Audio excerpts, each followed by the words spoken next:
Chapter 1. Stop pretending. Late at night, in the Hawthorne Villa by the sea, Evelyn Lancaster had just finished her shower.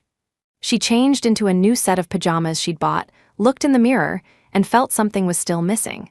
She took out a bottle of perfume she rarely used and spritzed a little on herself.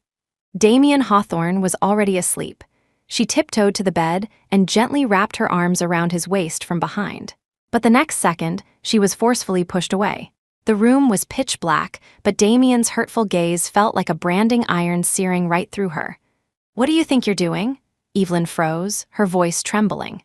"Damien, I want to have a child with you." Damien's voice was as cold as ice, chilling and merciless. "I told you on our wedding day, don't ever covet what doesn't belong to you." A deep chill instantly spread through her, leaving her numb. 3 years, he hadn't touched her once. Even when she humbled herself like this, casting aside all her dignity to beg him, he couldn't have cared less.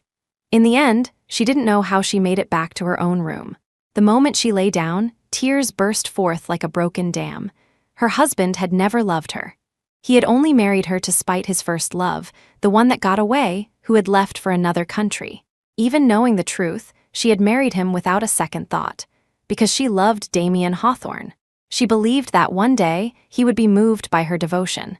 But it seemed Damien's heart was one she truly couldn't warm. After a sleepless night, Evelyn rose at the crack of dawn. She went to the kitchen and began preparing breakfast.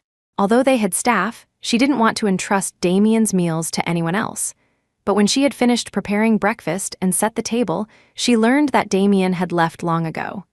Evelyn felt a hollow ache in her chest. She bit her lip, put on a nonchalant expression as she arranged the breakfast, and then started simmering a chicken soup. She planned to deliver it to the Hawthorne group in person that afternoon. Just as she lit the stove, a maid hurried over with a picture.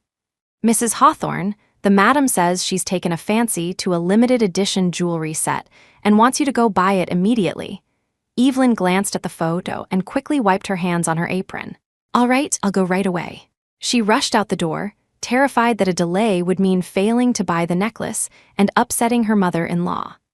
Inside the luxury jewelry store, it took Evelyn a while to find the piece Beatrice had her eye on.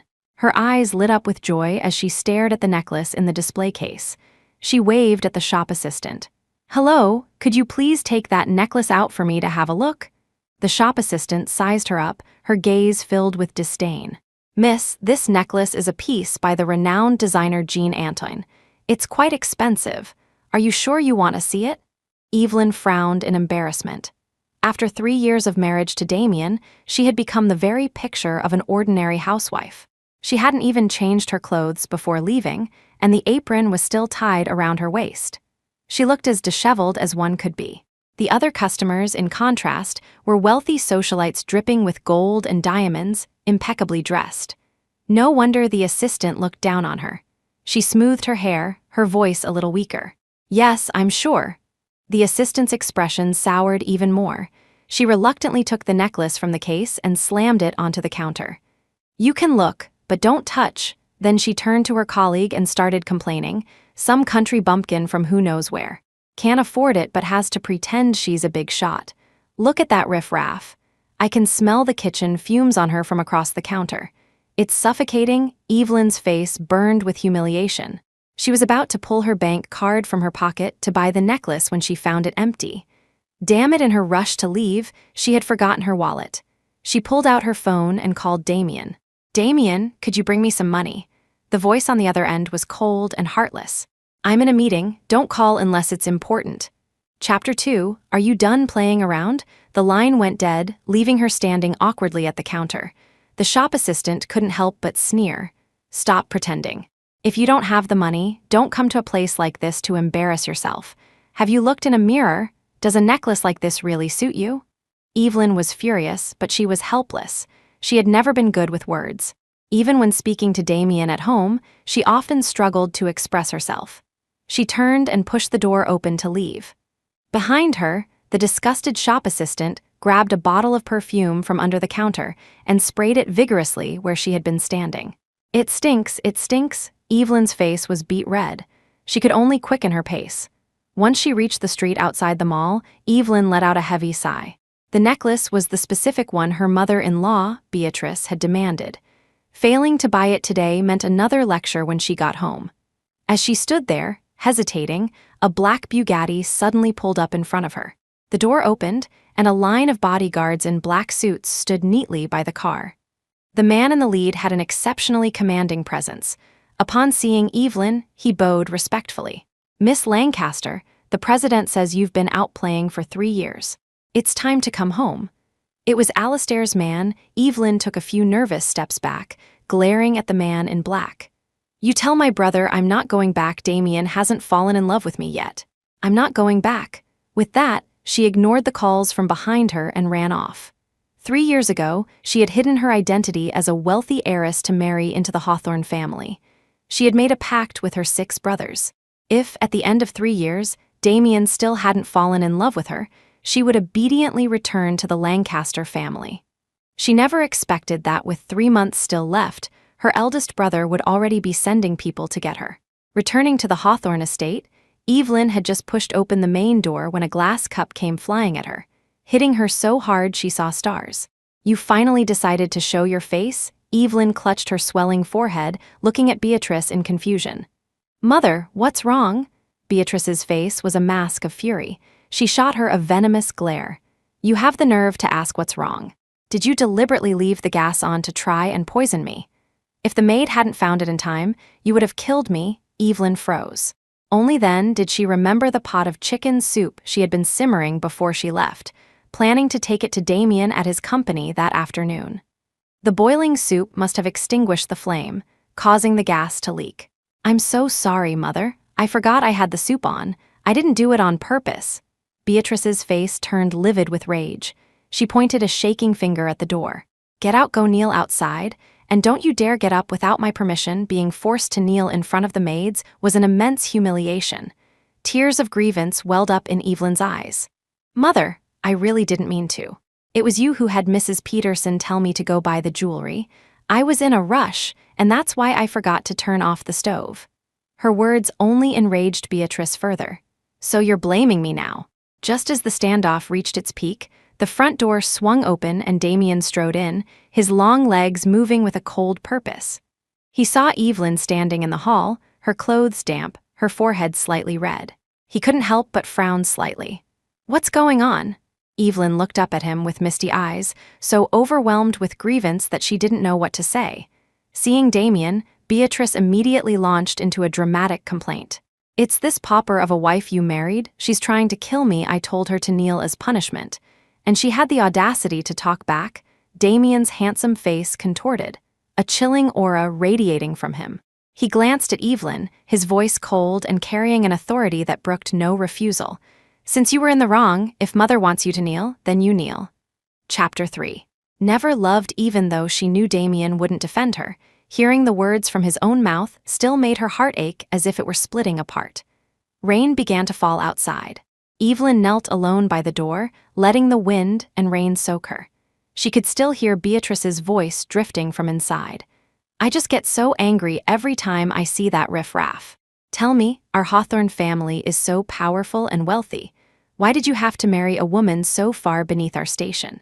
That spineless wimp, how can she even compare to Sylvia? She's not even fit to lick her boots. If you ask me, you should just hurry up and divorce her.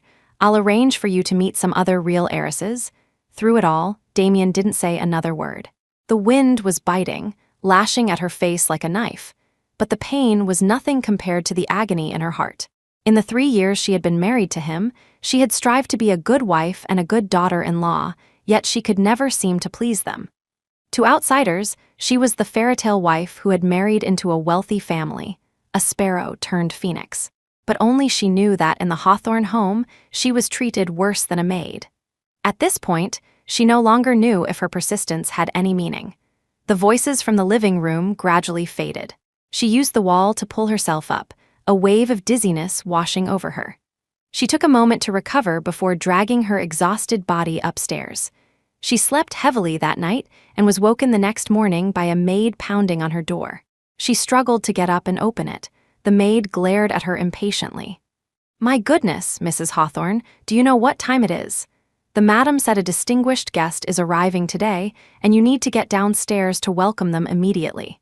A distinguished guest? Evelyn didn't dare delay. She quickly washed up, changed into a light-colored dress, and prepared to go downstairs. In the living room, Beatrice was already impeccably dressed and seated on the sofa. Before Evelyn even reached the bottom of the stairs, she could hear peals of her mother-in-law's laughter.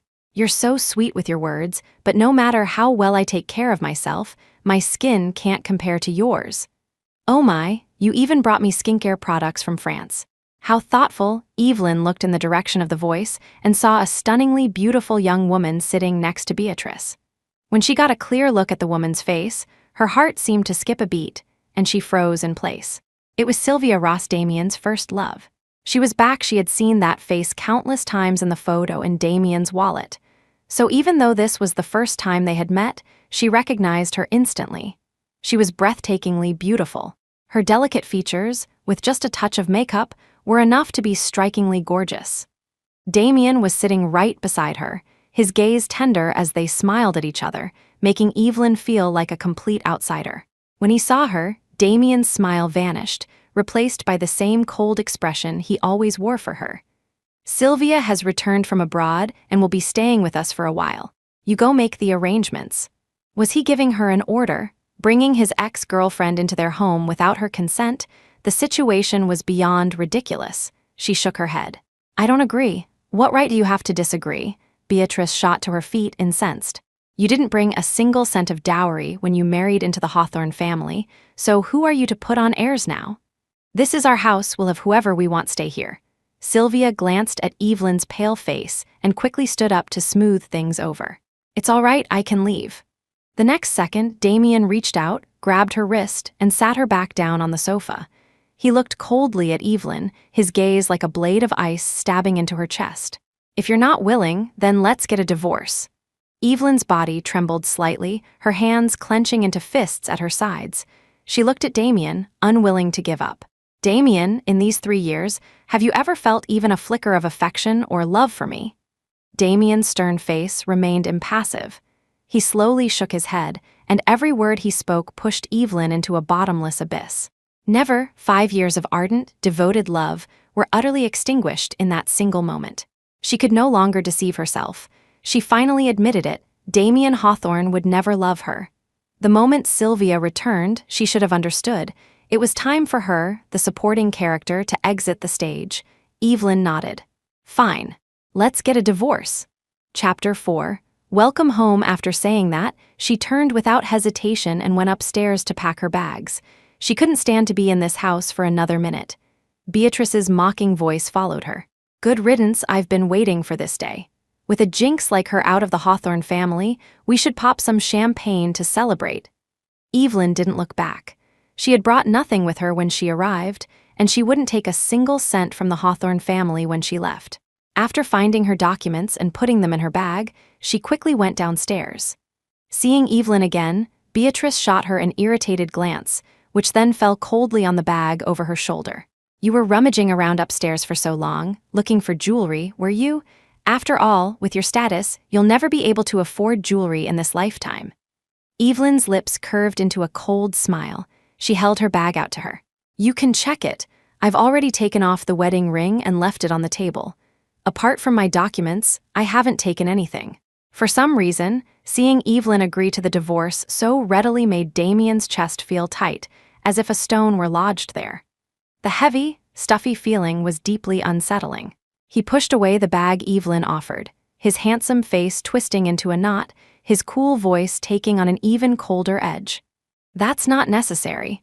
I'll have my assistant send you the divorce agreement. How much alimony do you want? Is $10 million enough?" A bitter sorrow filled Evelyn's heart.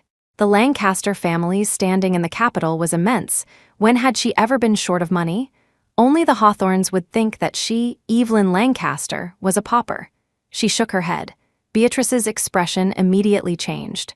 "What do you mean? How much more do you want? I'm warning you, don't be greedy. For someone of your caliber, I'd say even $10,000 is too much." Evelyn lifted her gaze, looking straight at Damien. "I'll leave with nothing. I don't want a single cent." "Leave with nothing?" Damien's brows furrowed deeply. What was she trying to prove now? After 3 years as a housewife with no means of supporting herself, did she want to end up on the streets? Beside them, Sylvia chimed in. Miss Lancaster, you should take the money. It's not easy for a woman on her own. Besides, Damien will only feel at ease if you accept it. Sylvia's words disgusted her. She shot a sharp, disdainful glance at her. Don't you worry, Miss Ross. Even if I were penniless, I wouldn't stoop to breaking up someone else's family.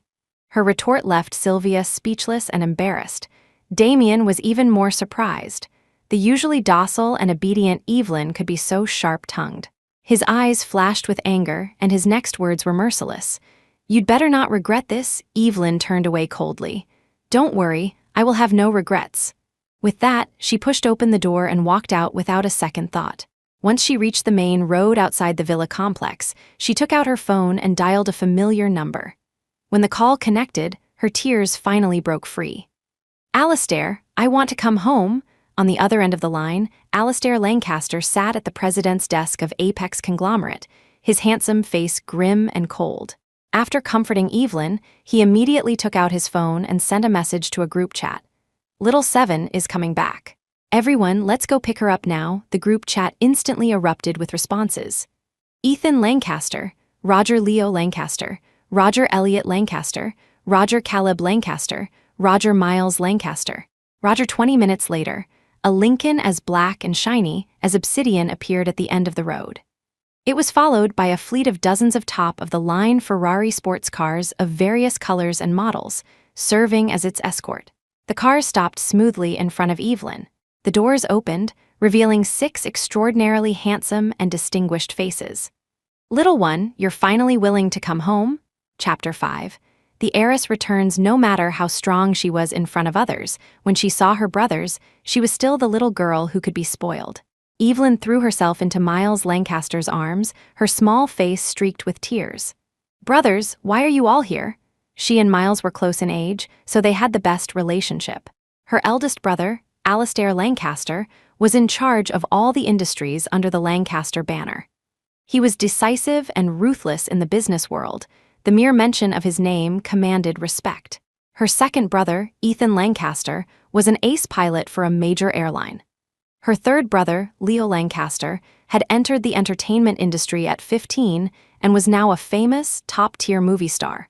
Her fourth brother, Elliot Lancaster, was a renowned lawyer with his own firm, who also served as the legal counsel for the Lancaster family's businesses.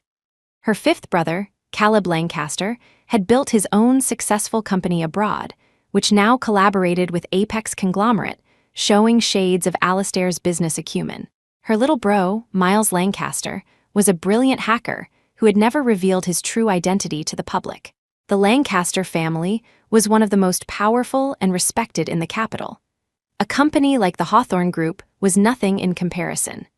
Damien Hawthorne could never have imagined that the pauper his family looked down on was the treasured heiress of the Lancaster family.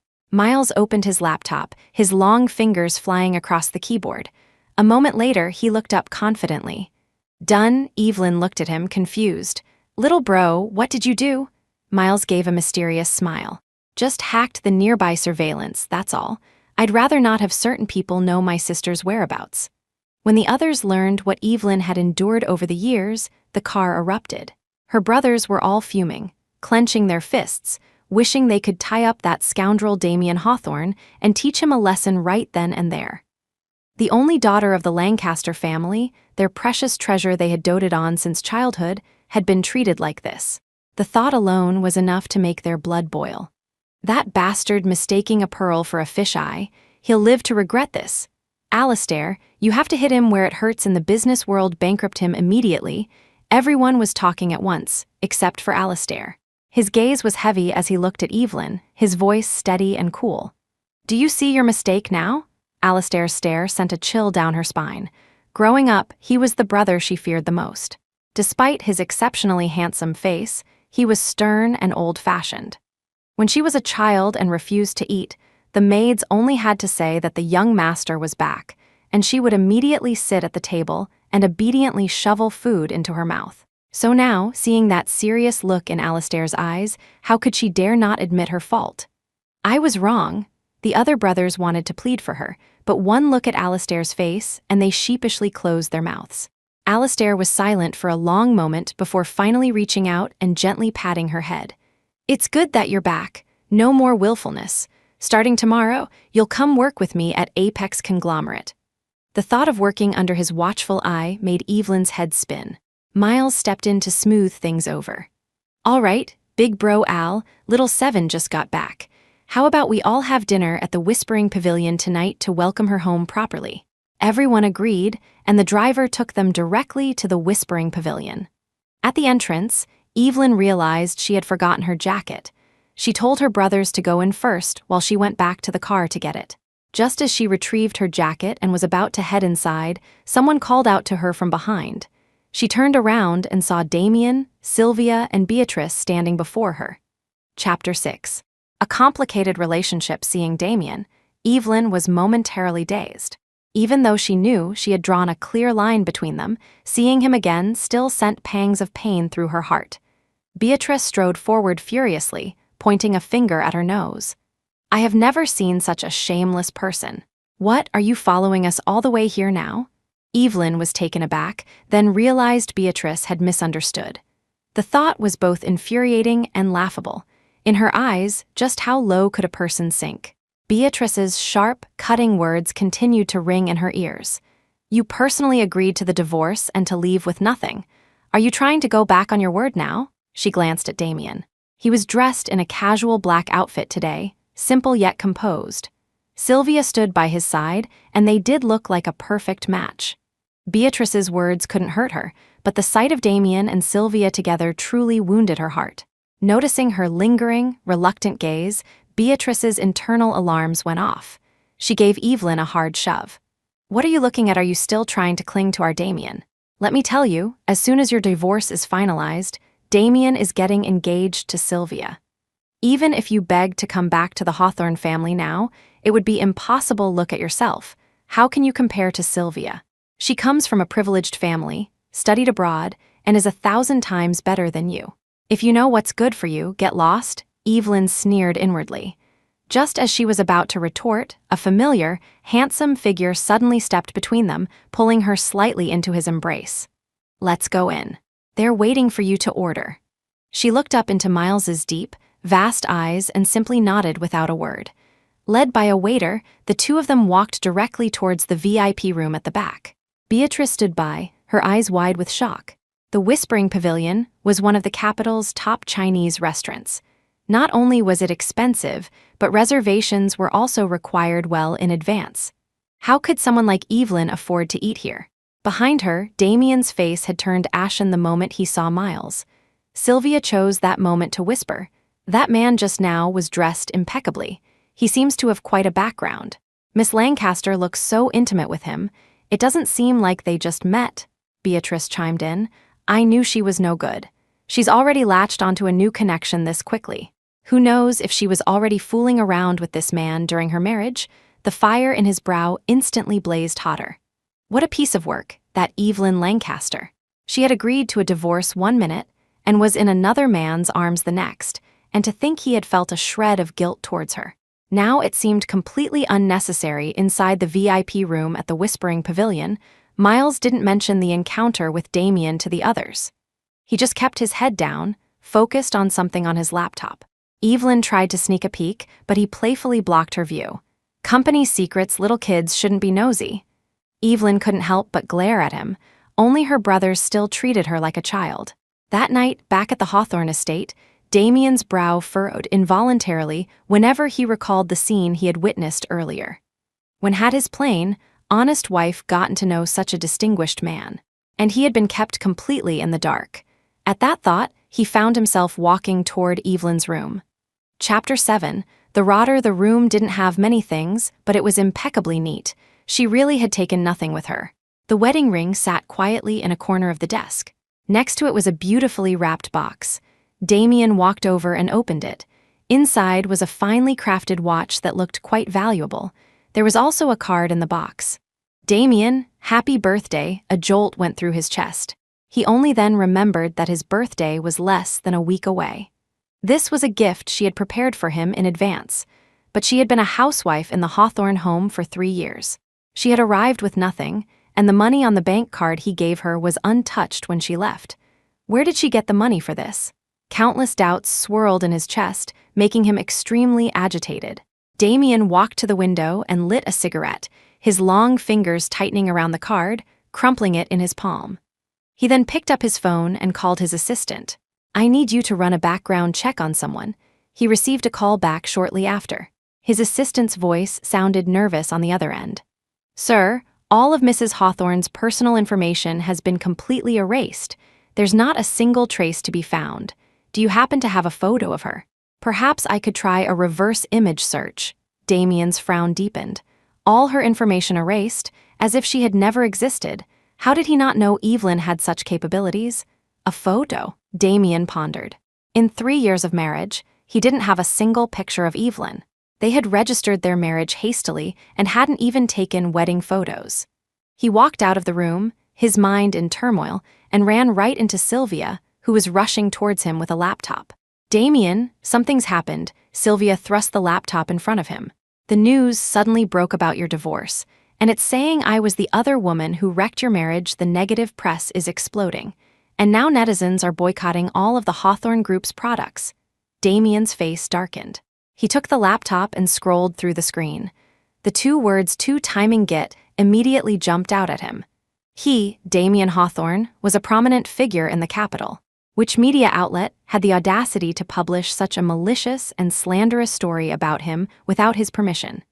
As he scrolled down, he discovered another set of explosive photos. The subject of the photos was Sylvia, seen cavorting with various men. The pictures were shockingly provocative. Noticing the change in Damien's expression, Sylvia followed his gaze. When she saw the content, her face instantly turned deathly pale. "That's not real, Damien," Sylvia's voice trembled. "These photos are photoshopped. Someone is trying to frame me, you know me. For all these years, you've been the only man for me." A dark glint flickered in Damien's eyes. He looked at the woman before him, so pitiful yet so composed, and the wavering scale in his heart finally tipped in her favor.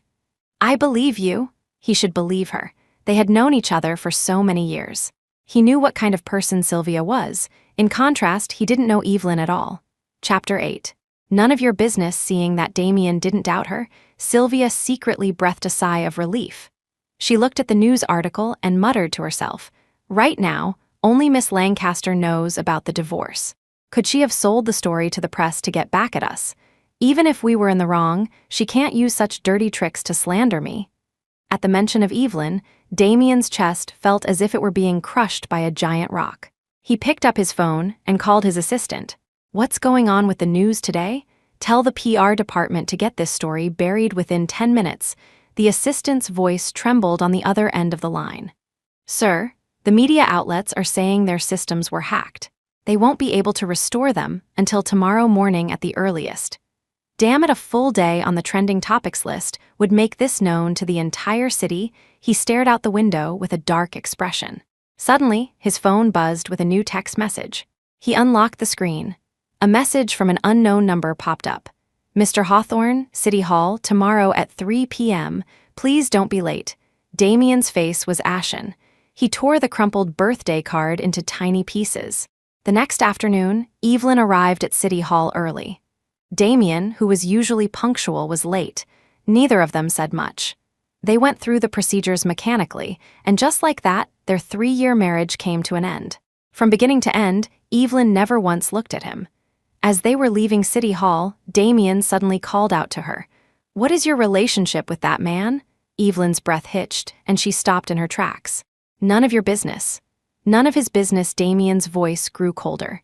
"And the headlines last night? That was your doing, wasn't it?" She quickly recalled the photos Miles had furtively shown her last night and had a good idea of what had happened. A cold smile touched her lips. She didn't turn around. So what if it was? Her little bro, Miles, had done it without telling her. He was the most protective of them all. He had seen Damien and Sylvia acting intimately the day before and had spent the entire ride home fuming about them. Damien's voice came from behind her, laced with ice. "Evelyn, are you always this unscrupulous to get what you want? I think you owe Sylvia an apology." She frowned in annoyance. a wave of nausea rising in her stomach as if she'd swallowed a fly. So, in his mind, Sylvia was a pure and innocent white lotus, while she was not only of lowly birth but also malicious and fond of slander. 3 years of living together, of pouring her heart out every single day, had all become a joke. Evelyn turned around, her expression impassive, her eyes filled with deep disdain. "We are divorced now.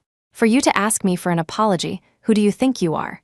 Without waiting for a reply, she turned her back on Damien's thunderous expression. "By the way, Mr. Hawthorne, I wish you and Sylvia a long and happy life together." With those final words, she strode away without looking back. When she returned to the villa in the heart of the capital city, she had just stepped inside when her eyes widened in shock at the sight of the lavishly decorated living room. Welcome home, Chapter 9. The secret her 5 brothers, all except Alastair, stood by the door with broad smiles, presenting gifts to her as if they were treasures. "Our little 7 has suffered. From now on, no one will dare to bully you again." Evelyn wasn't moved by the heartwarming scene. Instead, she looked at the gaudy decorations on the wall with a sense of dread. This is bad, so bad. Big Bro is going to have a fit when he comes home and sees what you've done to the living room. Leo stepped forward with a smile and put an arm around her. "Don't worry, Alastair just looks serious, but he dotes on you the most." "Exactly," Miles chimed in. "Big Bro has specially arranged a ball to welcome you home. All the top business tycoons from the capital's high society will be there, and at the ball, he's going to announce a major decision." She looked at the others, confused. "What decision?" They exchanged a knowing smile. "You'll find out then." The banquet prepared by Apex Conglomerate was unprecedented in its grandeur, held at the most luxurious venue in the city, the Marguerite Hotel. A red carpet stretched for miles, flanked by endless fresh flowers, and the array of luxury cars on site was staggering. The Lancaster family had always kept a low profile. Now that they were hosting such a grand event, who in the city's high society would dare not show them face? The Hawthorns were also on the invitation list. Beatrice had spent a long time preparing for this banquet. "Damien, I heard Apex is hosting this banquet to build momentum for the president's sister, who has just returned from studying abroad. It seems this Lancaster heiress is quite the treasure. Now that you're divorced from that pauper Evelyn, maybe you should." Although Sylvia's background was decent compared to the Lancaster heiress, it was the difference between clouds and mud. If the Hawthorne family could establish a connection with the Lancasters, it would be nothing but beneficial for them. Hearing Beatrice's words, Damien frowned in annoyance. He had no interest in these banquets, and his mind was a mess because of Evelyn. Besides, he had just gotten divorced. How could he possibly turn around and try to meet the Lancaster heiress? Seeing his displeasure, Beatrice didn't press the matter and went off to mingle with the other wealthy socialites, a wine glass in hand. The women gathered together, admiring the Lancaster sons who had already arrived, and couldn't help but exclaim, "Old Mr. Lancaster is so blessed. His sons are not only handsome, one more than the next, but they're also all incredibly capable. But the most blessed has to be the Lancaster heiress. If I had so many handsome and rich brothers, I'd die of happiness." Beatrice glanced over and couldn't help but mutter to herself that, when it came to looks, her son Damien was certainly no slouch. She had no interest in joining their fawning. After a couple of glasses of champagne, she spotted a familiar figure in a corner. Evelyn, that ghost, just wouldn't go away. How did that pauper manage to follow them here? Beatrice stormed over, slamming her wine glass down on the table in front of her. "Evelyn, what kind of trick are you trying to pull now?" Chapter 10. A grand entrance Evelyn had just arrived at the venue with Leo. However, given his celebrity status, he was immediately swarmed by a wall of cameras the moment he appeared. She had no choice but to go inside first and wait for her other brothers to arrive. She never expected that in just that short time, she would run into someone she desperately wanted to avoid. She lifted her eyes slightly, glanced at the person before her, and then coldly turned her head away. Her blatant disregard sent Beatrice into a fury. She glared at Evelyn. "Dressing like that? Are you trying to seduce some man? I don't care what man you latched onto to get in here, but let me tell you, the people here are all important figures. You'd better not dare to mention any connection to our Hawthorne family." Evelyn couldn't be bothered with her. She stood up to leave, but Beatrice grabbed her arm, refusing to let go. Are you listening to me? Didn't you hear what I said? Have you no manners? This time, Evelyn was thoroughly provoked. Just as she was about to retort, a pair of long, strong hands appeared from behind, pulling her behind him. Leo had finished his interviews and come inside. The moment he entered, he saw Evelyn being harassed. While he wasn't as vengeful as Miles and was known for his gentle, jade-like demeanor, even he couldn't suppress his anger now. "Mrs. Hawthorne, please watch your words and actions." As soon as Leo appeared, all eyes turned towards them. Even Damien, who had been drinking sullenly off to the side, was drawn in. Only then did he realize that Evelyn was also there. Today, she wore a moon-white gown that perfectly outlined her figure. Her palm-sized face, with just a hint of makeup, was already aggressively beautiful. In this state, where was the trace of the dowdy, country girl look she had when she was married to him? The man standing beside her was the famous movie star, Leo Lancaster. She certainly had some charm. To have even a top actor stepping up to defend her, a sour feeling crept into his chest. Damien frowned, knowing this wasn't the time or place to dwell on it. He walked over and took hold of Beatrice's arm, his eyes carrying a hint of authority. "Mother, mind the occasion. Stop making a scene." Just then, the lights on the stage lit up, and Alistair Lancaster slowly walked to the center of the stage under the watchful eyes of the entire audience. He wore a custom-made black Italian suit that gleamed under the lights. His strong, straight nose was both sensual and added to his composed aura. All eyes were on him. He held the microphone and his thin lips parted, his voice cool and magnetic. "Good evening, everyone. It is an honor to be here with all of you. The main purpose of tonight's banquet is to announce a decision. Effective immediately, the position of president of Apex Conglomerate will be taken over by my sister." The hall erupted in an uproar. Apex Conglomerate was the core of the Lancaster family's empire. Alistair was just handing it over to an heiress who had just returned from studying abroad. This showed just how high the Lancaster heiress's standing was in Alistair's heart. He was willing to give her a multi-billion-dollar company to play with. Was this man a doting brother maniac? Everyone was whispering, wondering who this mysterious Lancaster heiress, who had never shown her face before, could possibly be. Suddenly, all the lights in the hall went out, leaving only a single spotlight that slowly fell upon a girl in the crowd. Under the light, her white dress refracted a rainbow of colors, making her look as beautiful as a goddess. Alistair's lips curved slightly. Amidst a wave of gasps, a smile spread across his face. "And now, allow me to introduce my sister, our family's most precious treasure, Evelyn Lancaster." Chapter 11, as Alistair's words fell, the entire hall erupted in thunderous applause. Among them, Evelyn's 6 brothers clapped the most enthusiastically. Their little 7 was finally back. All eyes were on Evelyn, some curious, some envious, some scrutinizing. But in the crowd, 2 people stood out, completely at odds with the rest. Damien stared fixedly at the radiant woman in the spotlight. She wore a perfectly polite smile, waving graciously at the guests. Where was any trace of the country bumpkin? Was this really his meek, down-to-earth ex-wife? How had his plain, unassuming ex-wife suddenly transformed into the heiress of the Lancaster family? Damien found it hard to believe. Equally incredulous was Mrs. Hawthorne, whose mouth was agape as she stared at Evelyn, now the center of attention. It took a long moment for Beatrice to find her voice. She walked over to Damien and asked, "Damien, tell me, is that woman really Evelyn Lancaster?" Without waiting for a reply, Beatrice continued to herself. "How is that possible that Pauper couldn't possibly be the Lancaster heiress?" Beatrice's voice was naturally loud, and with the hall being so quiet, everyone nearby heard her. They all turned to look at her. Seeing all eyes on them, Damien felt his own face flush with embarrassment. He was about to say something to smooth things over when he saw Beatrice march straight towards Evelyn, heedless of everything. Damien's heart sank. He knew his mother all too well. In recent years, as the Hawthorne business grew, she had become increasingly arrogant, almost recklessly so.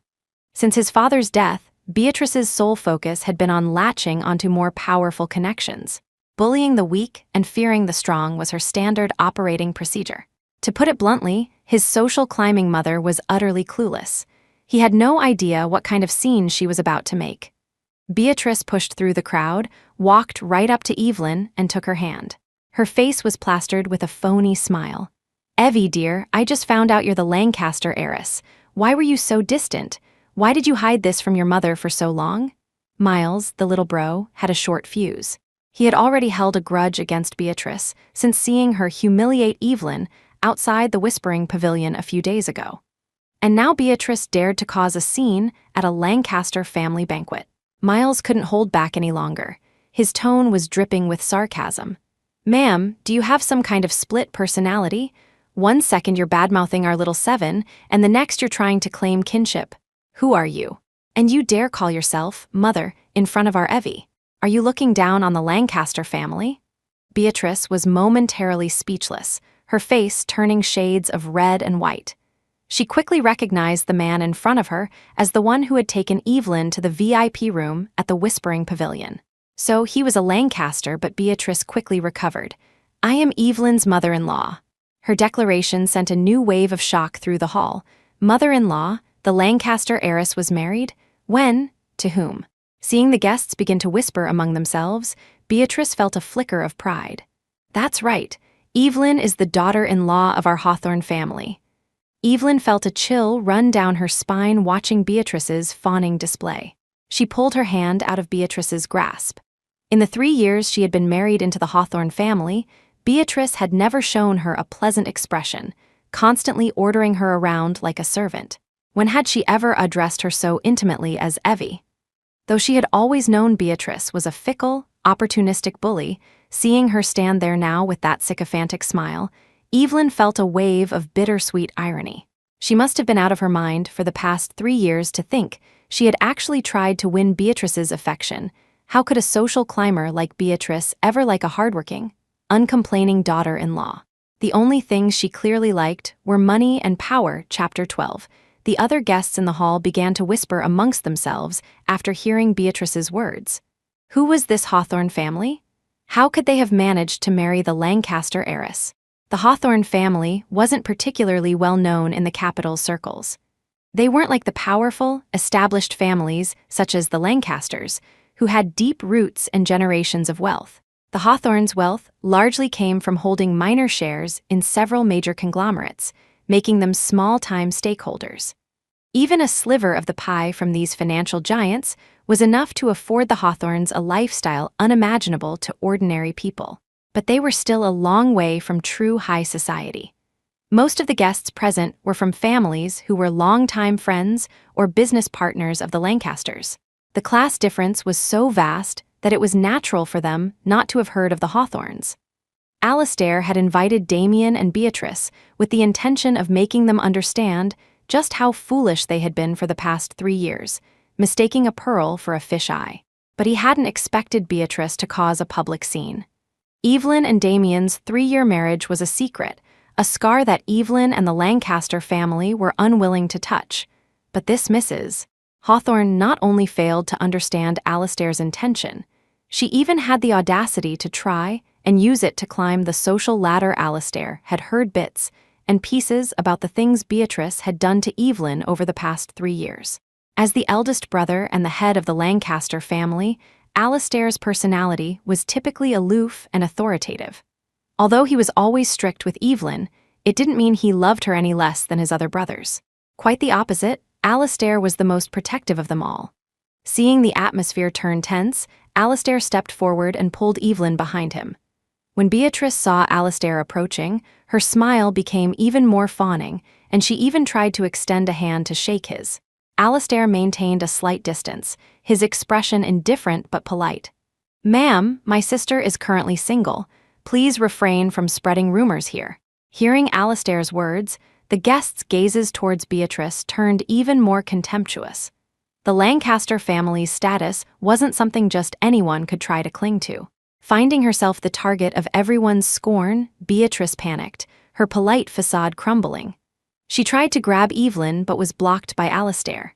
So she shouted, "Evelyn, don't you think you can just turn your back on us now that you've got the Lancasters behind you? Don't you dare say you didn't live off our Hawthorne family's money for the past 3 years." With that, she pulled Damien over, her eyes wide with rage. "You loved Damien the most, didn't you, Damien? Tell everyone wasn't she your wife for the last 3 years? Beatrice looked at Damien, and so did everyone else in the hall. But Damien seemed not to hear, his brow furrowed as he stared at Evelyn. He still couldn't accept the fact that Evelyn had transformed into the Lancaster heiress. Meanwhile, Evelyn hid behind Alistair, her expression calm, but her nails were digging into her palms. Beatrice's tantrum was a constant reminder of the humiliating 3 years she had endured. And every time Beatrice had tormented her, Damien had stood by just as he was now a cold observer, as if he were a bystander and it had nothing to do with him. Evelyn hated this side of Damien, but things were different now. In the past, Evelyn had always faced Beatrice alone, but now she had 6 figures standing before her, ready to protect her forever. Alistair was the first to break the silence. He raised an eyebrow and looked back at Evelyn. "Little Seven, do you know these 2 people making a scene?" Chapter 13, hearing Alistair's words, Evelyn was stunned for a moment. But she quickly saw Alistair give her a subtle wink, and she immediately understood his meaning. Acting. Who couldn't do that? Just 10 minutes ago, Beatrice was screaming at her, telling this pauper not to dare claim any connection to the Hawthorne family. Now that she knew Evelyn was the Lancaster heiress, she wanted to use her to cozy up to the Lancasters. Not a chance. Didn't Beatrice tell her not to claim she was part of the Hawthorne family? Well, her wish was granted. Evelyn quickly put on an innocent expression, her large eyes filled with helplessness. She looked at Alistair and said, "Big bro, I don't know these 2 people. I'm clearly single. Why are they slandering my reputation for no reason?" As she spoke, she blinked, looking so aggrieved she seemed on the verge of tears. Alistair lovingly stroked her head in comfort, then turned a stern face to Beatrice, his voice holding an unquestionable authority. "Security, please escort this rumor-mongering lady out. The Lancaster family does not welcome people like her." As security guards took hold of her, Beatrice was in disbelief. She struggled relentlessly, but her strength was no match for the Lancasters' well-trained bodyguards. She started shouting, completely losing her composure. "Let go, on what grounds are you kicking me out? I am an invited guest."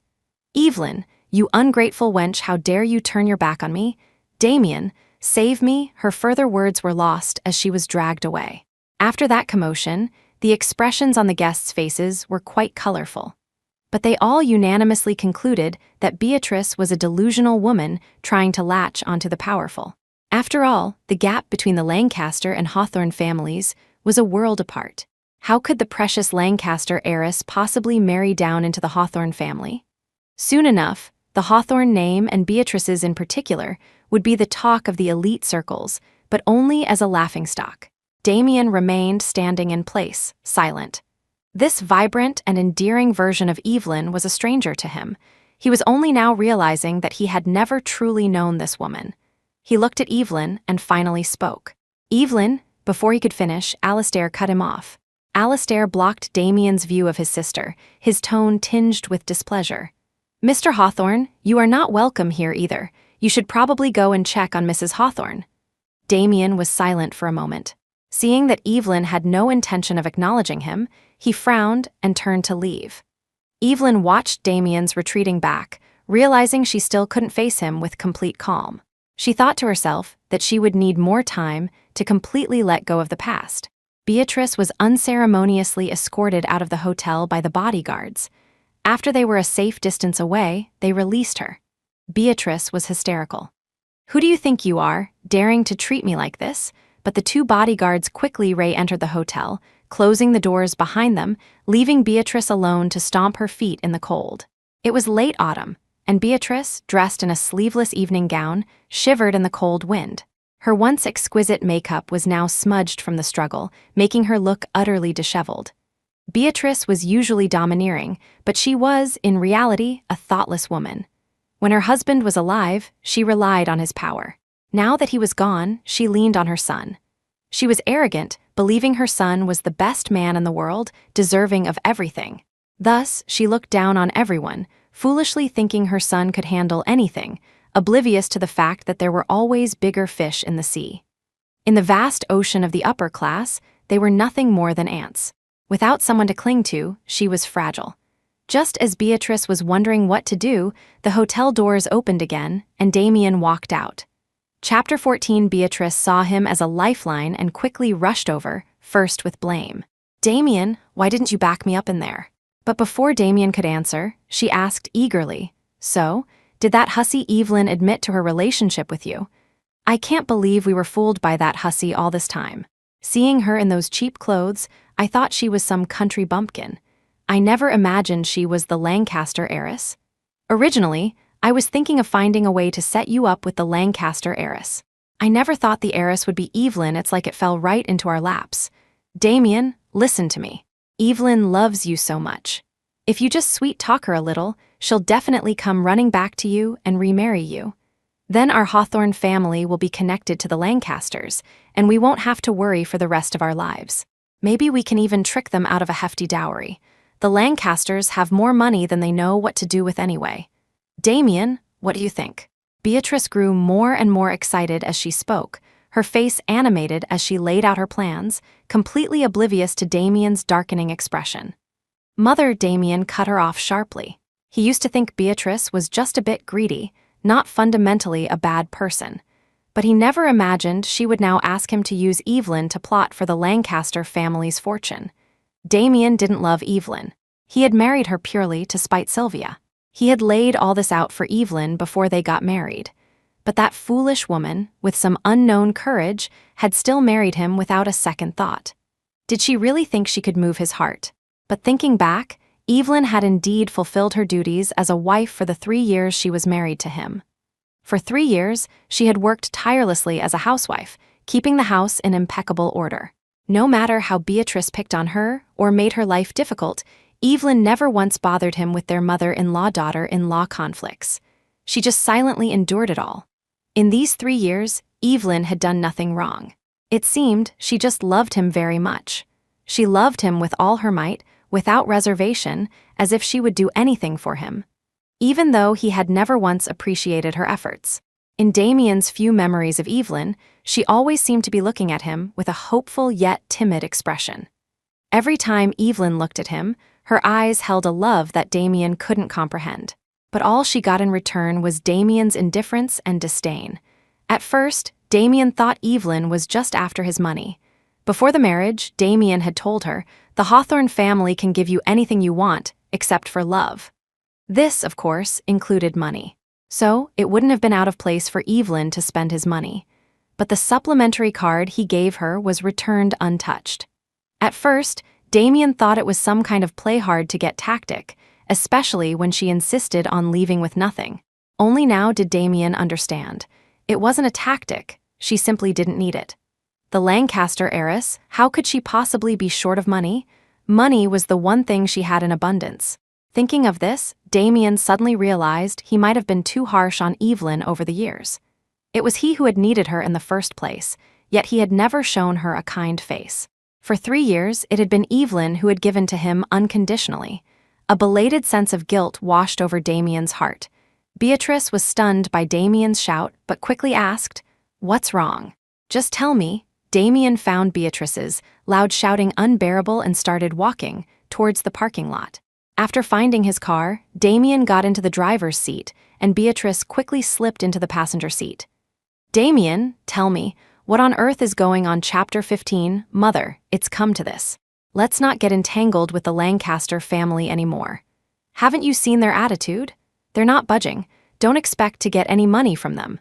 Evelyn's brothers are not to be trifled with, Damien said, trying to keep his tone calm, but Beatrice missed his intention.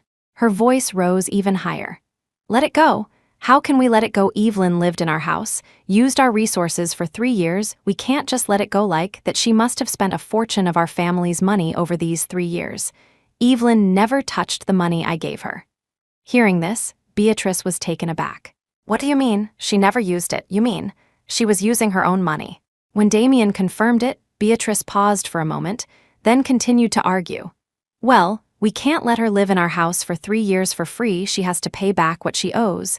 Damien's anger flared. "Mother, that's enough. Stop making a scene."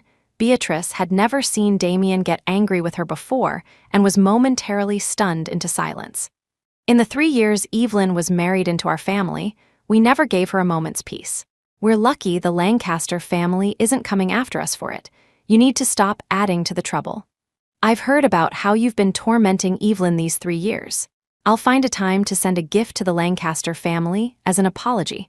Mother, you need to stay out of this. The Lancasters are not people you or I can afford to provoke. I'm going to marry Sylvia. You and Sylvia should just stay at home and get along. Don't repeat the same mistakes. I don't want what happened with Evelyn to happen again. While Damien and his mother were at odds, the scene back at the banquet hall was one of joy and celebration. Now that Evelyn had finally reappeared after so many years, she inevitably had to exchange pleasantries with the guests. A steady stream of people, mostly wealthy wives, came up to offer toasts. Evelyn graciously clinked glasses with each of them, a polite smile on her face. Someone started it, and soon several of them were speaking to Evelyn in turn. Miss Lancaster, please don't let what just happened ruin your mood. That Mrs. Hawthorne, she's no good. We've all had dealings with her. She's just a social climber, a real nobody. So petty, completely lacking in class. And to think she'd dare to spread rumors about being your mother-in-law, it's absolutely laughable.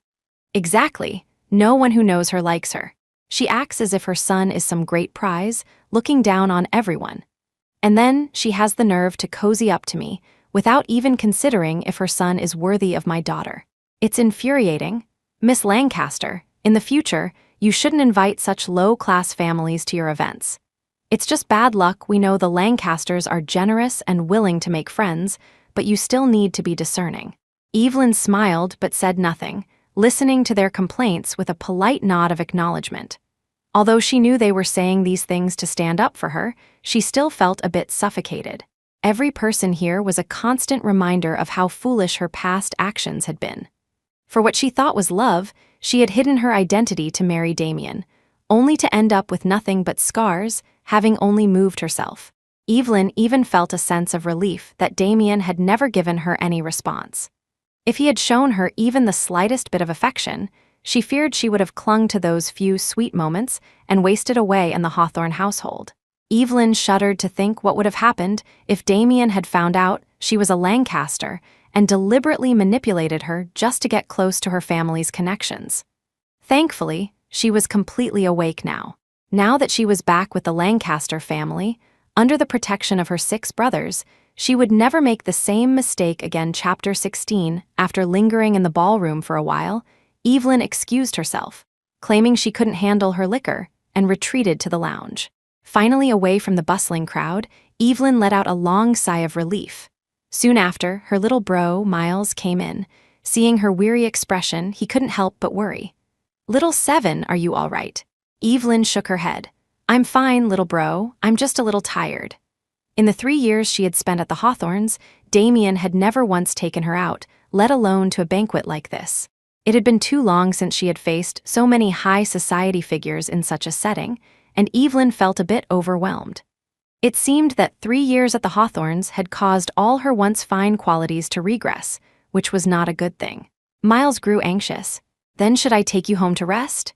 "It's okay, little bro. I'll be fine after resting here for a bit." Miles looked at his sister. The innocence and light that had once shone in her eyes 3 years ago were gone, and a wave of anger washed over him. It was all because of that damn Damien Hawthorne and his family. They had done this to their little Seven. "Little Seven, tell me the truth. You're still not over Damien Hawthorne, are you?" "No, little bro. I won't make the same mistake again. I see Damien for who he is now. I just need a little more time," Evelyn said, forcing a faint smile. Miles pinched her cheek. Seeing her feigned cheerfulness, he felt a pang of heartache. "It's all that bastard Damien's fault, putting such a sad look on our little Seven's face. Our little Seven never used to look so sad. You're not as cute as you used to be." Miles's words made Evelyn laugh. She pushed his hand away. "Little bro, I have to grow up sometime. I can't be a clueless little girl forever, can I?" "You can," Miles said, his eyes uncharacteristically serious. "Little Seven, with your brothers here, you can always be that carefree little girl who knows nothing of the world. We'll spoil and protect you for the rest of our lives." Tears welled up in Evelyn's eyes. She mumbled, "Little bro, it's so good to have you all." Miles pulled Evelyn into his arms and wiped away the tears from the corners of her eyes. Evelyn's mood shifted from cloudy to sunny, and she started to joke, "Little bro, in that case, can I not go to work at the company?" Miles was at a loss for words. About that. You'll have to ask Big Bro. Of course, you can't. Just as he finished, Alistair's voice sounded from behind them. Evelyn looked up to see Alistair leading her other 4 brothers. Evelyn couldn't help but complain. Big Bro, I've only been back for such a short time, and you already want me to go to work at the company. It's been so long since I've worked. I don't want to be under your watchful eye all day. Alistair patted her head. Don't try to get out of it. I just announced in front of all those people that I'm handing over the position of president of Apex Conglomerate to you. We can't go back on our word, can we? Brother, is this the surprise you were talking about? Evelyn felt like she had been set up. Chapter 17, it was true that before marrying Damien, she had been a top student in finance. If it weren't for her marriage to Damien, she would, by all rights, be sitting in the president's chair at Apex Conglomerate by now. But that was all based on the premise that she hadn't married Damien. Now, after 3 years in the Hawthorne household, with her mind completely focused on Damien, spending her days cooking and cleaning and being a diligent housewife, she had become completely detached from the outside world, let alone keeping up with her financial knowledge.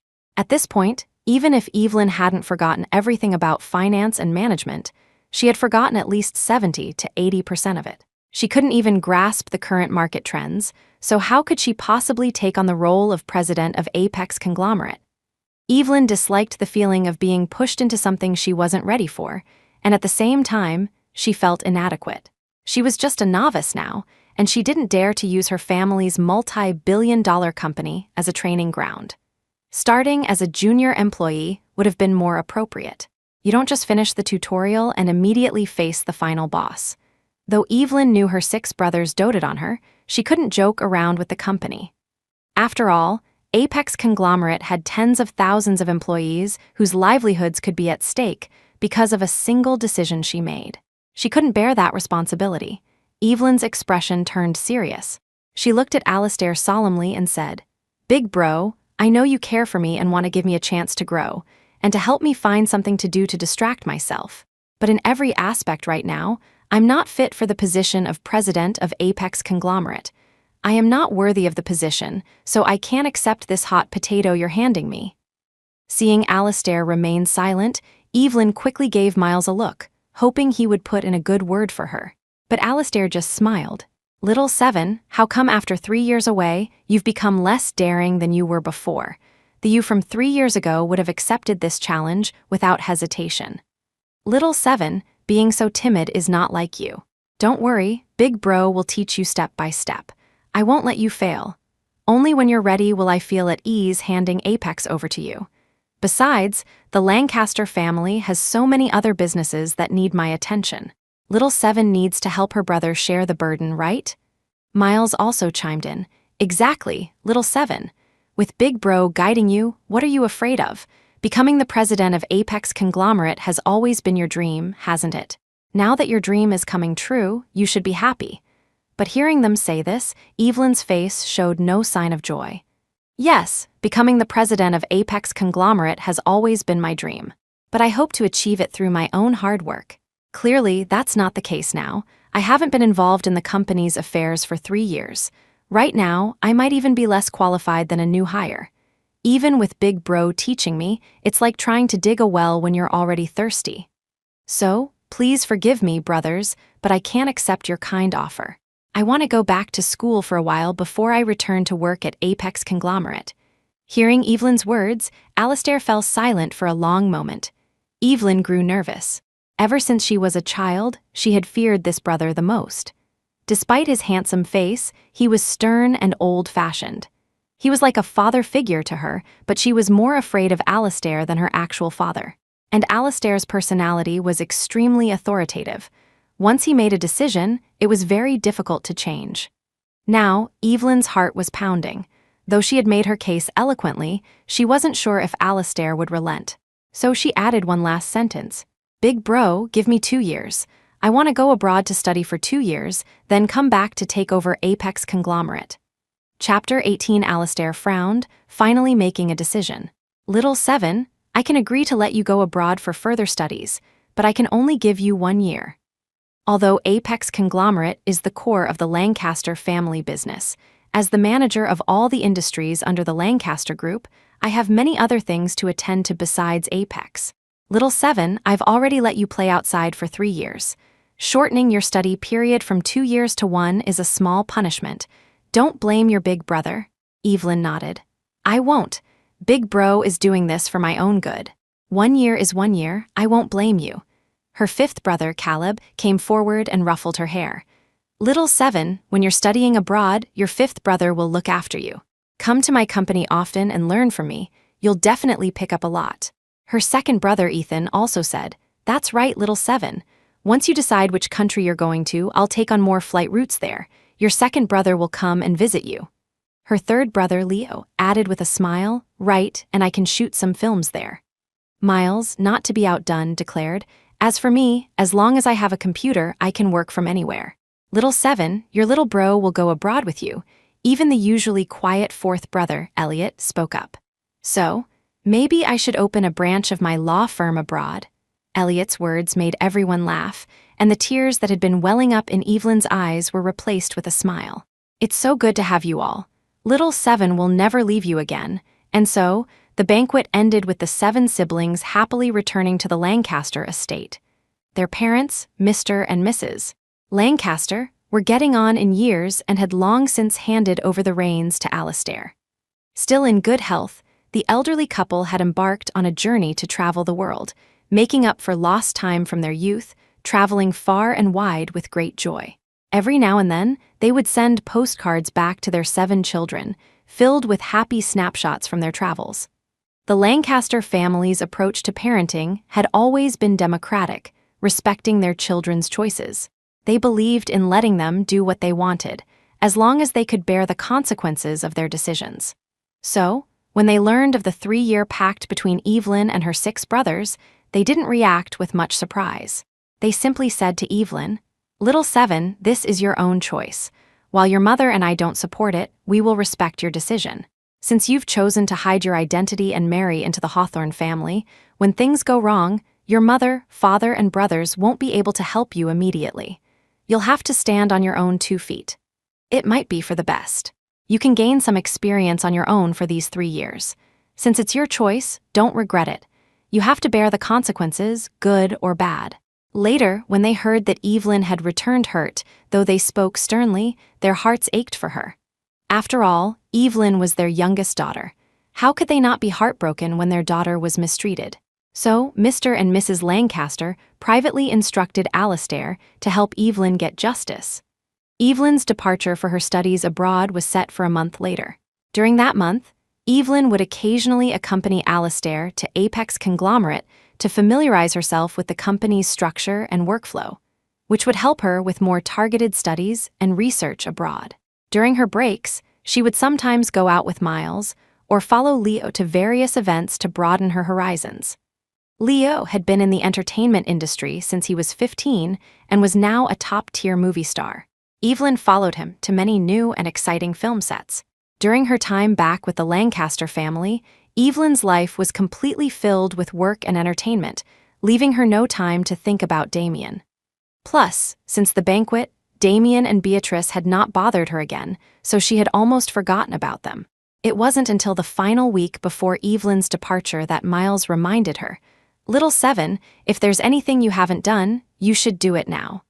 We're going abroad next week, and we won't be back for a year. Evelyn was jolted back to reality. A mischievous look appeared on her face. I almost forgot. It seems there is one thing I haven't done. Chapter 19, a puzzled look crossed Miles's face. What is it that you haven't done? Evelyn grinned and whispered something in his ear. A look of understanding dawned on Miles's face, and he chuckled. I didn't realize, Little 7, that you had a devious side. Don't worry, leave this to your little bro. A week later, someone anonymously uploaded a video to a platform. Curious netizens clicked on it and were astonished. Soon, the video was shared across all major platforms, sweeping through the entire internet. The Hawthorne Group had risen to prominence in recent years because of a highly successful line of daily chemical products they had launched a few years ago, which had driven the company's growth. From then on, the Hawthorne Group's income was no longer dependent on dividends from investments in large corporations, but came from its own line of products and production facilities. And for a company that makes daily consumer goods, reputation is everything. Previously, the Hawthorne Group's products had received a boost in popularity due to the exposure of Damien Hawthorne's image. Damien was lauded by netizens as the most handsome CEO. The benefits of the fan economy were immense, and after that, the Hawthorne Group's profits had multiplied. And now, this video that was being shared all over the internet was a scandal involving the Hawthorne Group's CEO, Damien Hawthorne. The title of the video was also very catchy. Shocking popular CEO cheats on wife, vicious mother-in-law abuses daughter-in-law. The content of the video consisted of photos of Damien and Sylvia's numerous secret meetings. Then, the camera cut to footage of Evelyn being abused by her mother-in-law, Beatrice, at home. The angle of the video was very subtle, only showing Evelyn's back, but Beatrice's vicious face was clearly visible. The release of such a huge scandal was like a stone thrown into a calm lake, causing a massive uproar among the public. The video quickly garnered thousands of comments. "Oh my God, isn't that the Hawthorne CEO who was so popular recently? I can't believe he looks so decent but is actually this kind of person. Cheating is unforgivable. I'm speechless. This mother-in-law is too much. You can't just make someone kneel, no matter what. How is that different from domestic abuse? My heart goes out to the young lady. You really can't judge a book by its cover. The entire Hawthorne Group family is rotten to the core. I'm never buying their products again. I'm boycotting all Hawthorne Group products. Agreed. People with no morals don't deserve to make money. Does anyone else think the Hawthorne Group's products are just so-so? I stopped using them a long time ago." Evelyn scrolled through the comments under the video, laughing so hard she couldn't stop. She showed a few comments to Miles and said, "Little bro, look at this. The netizens are so creative. This is hilarious." Miles laughed. "Yeah, I don't think Damien will be able to do anything about this. Let's see him try to deny he did these things." Miles's fingers flew across the keyboard. A moment later, a link appeared out of nowhere in the comments section of the video. Clicking on it revealed a collection of photos of Sylvia kissing other men. Different men, different angles, dozens of photos in total. After doing all this, Miles closed his laptop with a triumphant smile. Now, let's see how Sylvia tries to deny this. The one that got away, huh? I'm going to give Damien a taste of what it's like to lose both love and money. As the public's interest grew, the personal information of Damien, Sylvia, and Beatrice was completely exposed. Out of a principle of not harming the victim, and with some deliberate guidance, no one focused on Evelyn's true identity. Instead, all the firepower was directed at Damien and the other two. Soon, the video had been shared and interacted with tens of thousands of times, and the comments section of the Hawthorne Group's official social media page was completely flooded. Evelyn happily followed the drama, completely forgetting that she was one of the people involved. At that moment, Damien, who was helping Sylvia pick out a wedding dress, received a series of frantic calls from his assistant. "What is it?" Damien answered the phone calmly, but his assistant's voice on the other end sounded like the world was ending. "Sir, something terrible has happened, Chapter 20. What happened?" Damien stood up, his expression grim, completely ignoring the joyful look on Sylvia's face as she approached in a wedding dress. "Sir, it's bad. Someone has anonymously released a video with scandals about you and your mother, and there are also some photos of Miss Ross attached. Anyway, you need to see this right away. The company's group chat is exploding." After hanging up, a news notification popped up on Damien's phone. "Hawthorne Group CEO's family exposed. Is everyone a villain?" Damien frowned and clicked on it. The first thing he saw was the video. Damien quickly skimmed through it, but the attached photos of Sylvia made his heart pound. Sylvia, still unaware of what had happened, walked over, dragging the train of her dress, and used her usual coquettish tone. "Damien, you promised to help me pick a wedding dress today. Why are you busy with company matters again? If you keep this up, I'm going to get angry." Damien let out a cold laugh and held the phone up to Sylvia's face.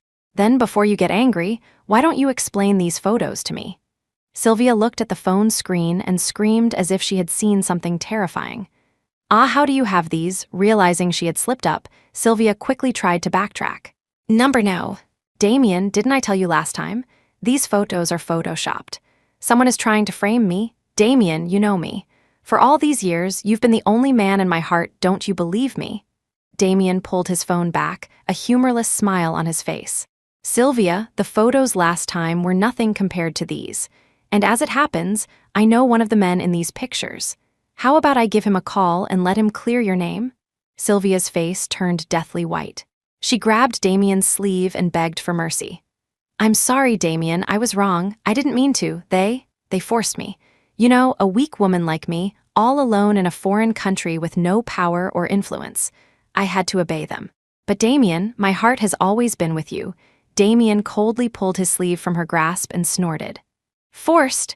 You looked like you were enjoying yourself. Damien turned and left, giving Sylvia nothing but a cold, heartless back. Sylvia, I've been fooled by you all these years. You're quite something to think I actually believed your nonsense. With that, Damien ignored Sylvia's desperate attempts to follow and stop him, stumbling in her high heels, and left the bridal shop without a second glance. Once in his car, Damien immediately called his assistant. Have the PR department draft a statement immediately. Say that I am currently single and have no relationship with Sylvia Ross. My previous marriage was by agreement, with no real spousal relations, so there was no cheating involved, and we have since divorced peacefully. Next, Damien tried to call Evelyn, but her number was no longer in service. Evelyn had long since deleted him from her contacts, so there was no way to reach her. Just as Damien was debating whether to go to the Lancaster estate, he suddenly remembered the text message Evelyn had sent him to arrange the divorce. Damien found the unfamiliar number in his inbox and dialed it. Surprisingly, it went through. Chapter 21, the call connected quickly, and a familiar female voice answered. Hello, who is this? It was Evelyn's private number, and she had forgotten to block Damien. Damien's voice was heavy. Evelyn, was the video you're doing? Evelyn was stunned for a moment before realizing it was Damien on the other end. Oh, it's President Hawthorne. Yes, I did it. What about it? Damien Hawthorne, you owe me so much. I'm just giving you a taste of your own medicine. Is there a problem? Damien Hawthorne, are you already losing your cool over a single video? What if I told you I have a lot more surprises in store for you? Are you going to kill me? After saying her piece, Evelyn gave him no chance to reply and decisively hung up. Then, she added Damien's number to her block list. It was the first time in his life that the great President Hawthorne had been hung up on by a woman. He was furious, but when he tried to call back, the line was already dead. Damien had to use another number to send a text message. Evie, I was wrong about what happened before. On behalf of myself and my mother, I apologize. The gifts I sent to Apex Conglomerate were all returned by your brother. I am once again sincerely apologizing to you. Name your price for compensation. I will do my best to meet your demands as a token of my apology. I hope you can make a statement on my behalf to help the Hawthorne Group get through this crisis. After reading the text, Evelyn found it utterly ridiculous. It was true that people bow their heads when they're in a tough spot. The old Damien had never shown a shred of remorse. Now that he needed her, he remembered to ask for her forgiveness. Not a chance, Evelyn replied with a powerful 7 words. Not helping. I'm not short on cash. After blocking Damien's number again, Evelyn turned off her phone with a sense of satisfaction, leaned back in her seat, and prepared to sleep. That's right, Evelyn was on a plane heading abroad. Beside her, Miles saw her smug expression and knew she must have gotten the better of Damien, which was why she was so happy. This Evelyn was finally starting to resemble the bold and willful Lancaster heiress from 3 years ago.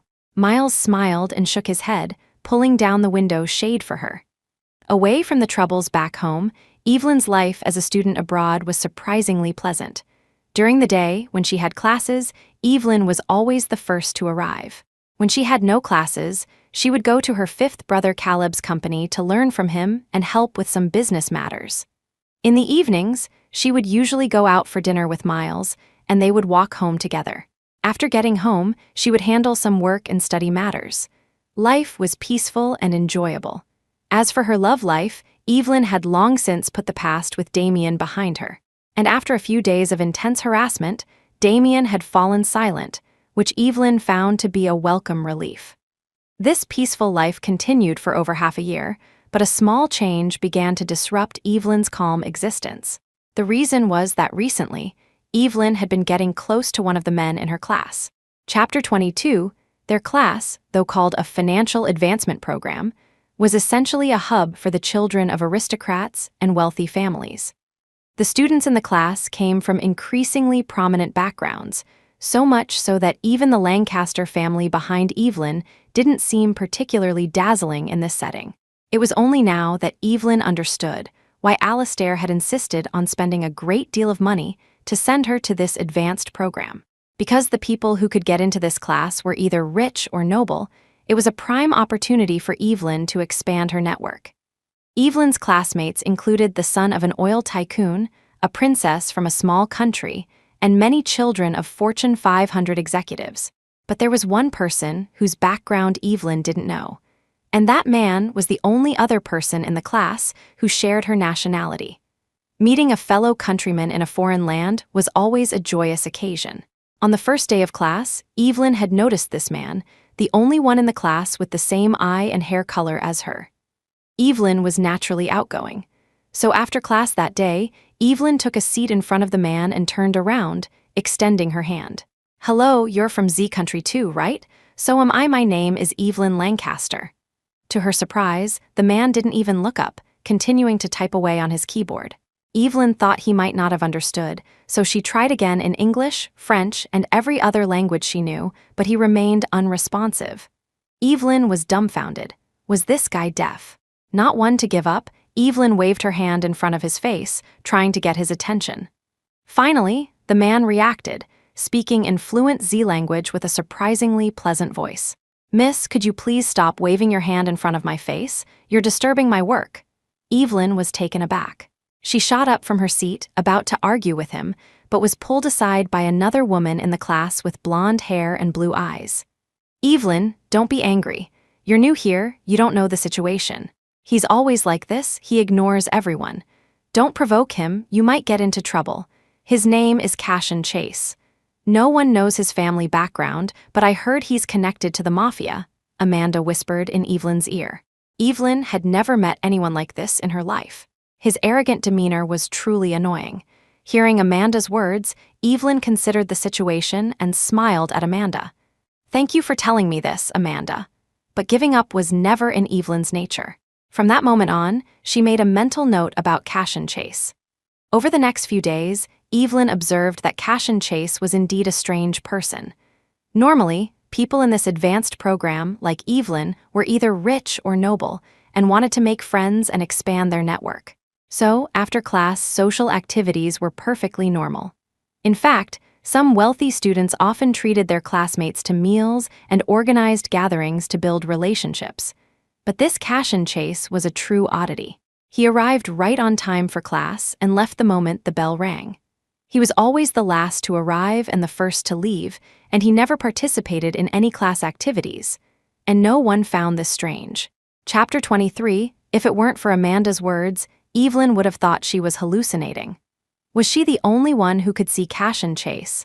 The fact that Cashin came and went so quickly, and that no one found it strange, was strange in itself. Evelyn couldn't keep her thoughts to herself and asked Amanda that day, "Amanda, aren't you guys curious why Cashin is such a loner?" Amanda was surprised that Evelyn was still hung up on Cashin. "You mean Cashin?" At first, everyone thought it was strange, but we got used to it over time. Maybe everyone just treats him as invisible. Who knows, it's his business if he's not sociable. Why should we care about other people's privacy? Then, a mischievous smile appeared on Amanda's face. She asked gossipily, "Evelyn, why are you so interested in Cashin? You don't have a crush on him, do you?" Amanda's words made Evelyn wave her hands in denial. "No way, I'm just..." Still holding a grudge against him for ignoring me, Amanda clearly didn't believe her. "Evelyn, don't be shy. There's no shame in liking Cashin. After all, he's quite handsome, and his grades are excellent. The professors have a high opinion of him." Hearing Amanda's words, Evelyn's mind conjured up an image of Cashin's expressionless face. He was indeed quite handsome, and tall and thin, always moving around the classroom like a bamboo pole. A bamboo pole. Evelyn couldn't help but chuckle at her own description. Seeing her laugh to herself, Amanda became even more convinced that Evelyn liked Cashin. She pointed at Evelyn and said, "See, and you say you don't like him." Amanda's exclamation drew the attention of other classmates, and Evelyn quickly covered Amanda's mouth. "Shh, Amanda, keep your voice down," to Amanda. Evelyn's behavior just seemed like a poor attempt to hide the truth. Amanda closed her mouth, made a zipping motion across her lips with her thumb and forefinger, and then gave Evelyn an okay sign. Seeing Amanda's reaction, Evelyn knew she hadn't been convinced. Evelyn sighed in frustration and shook her head. Now she was in a situation she couldn't explain her way out of. But Amanda was right about one thing: she was very interested in Cashin. One reason was that she felt the name was very familiar, and she had a feeling she had heard it somewhere before. The second reason was that there was something about Cashin that made her want to know more. Evelyn was curious how someone could live like a machine, appearing and disappearing at the exact same time every day, always with that expressionless face, and always working on his computer. Cashin was like the mysterious and quiet Walden Pond, and Evelyn felt an urge to uncover his secrets. Evelyn wanted to throw a stone into this beautiful lake to see what it would look like when its usually calm surface rippled.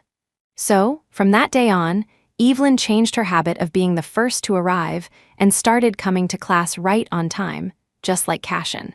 And Evelyn always entered the classroom after Cashin had taken his seat.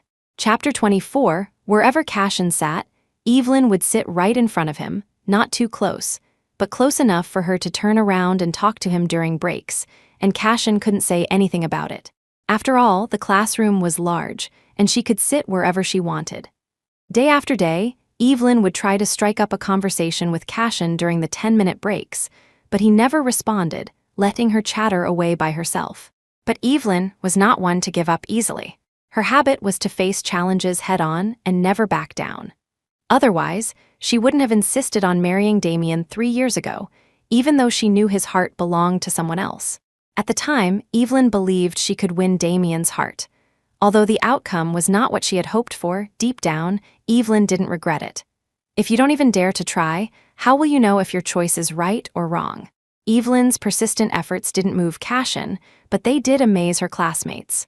One day, after Cashin had once again left without a word, giving Evelyn his cold back, Amanda walked up to Evelyn and gave her a thumbs up. "Evelyn, I really admire you. You're so persistent with this iceberg, Cashin. As far as I know, there are several guys in our class pursuing you, but you're not interested in any of them. Why are you so fixated on Cashin? Did he cast some kind of spell on you?"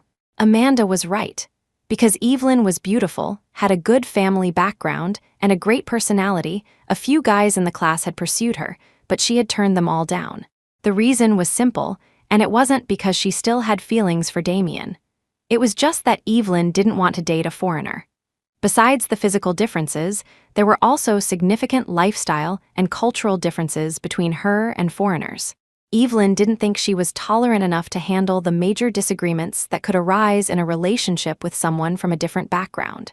So Evelyn shook her head and said to Amanda, "No, I just think Cashin is an interesting person, and I want to be friends with him. After all, it's rare to meet a fellow countryman in a foreign land, so I find it intriguing." Amanda shrugged, not understanding.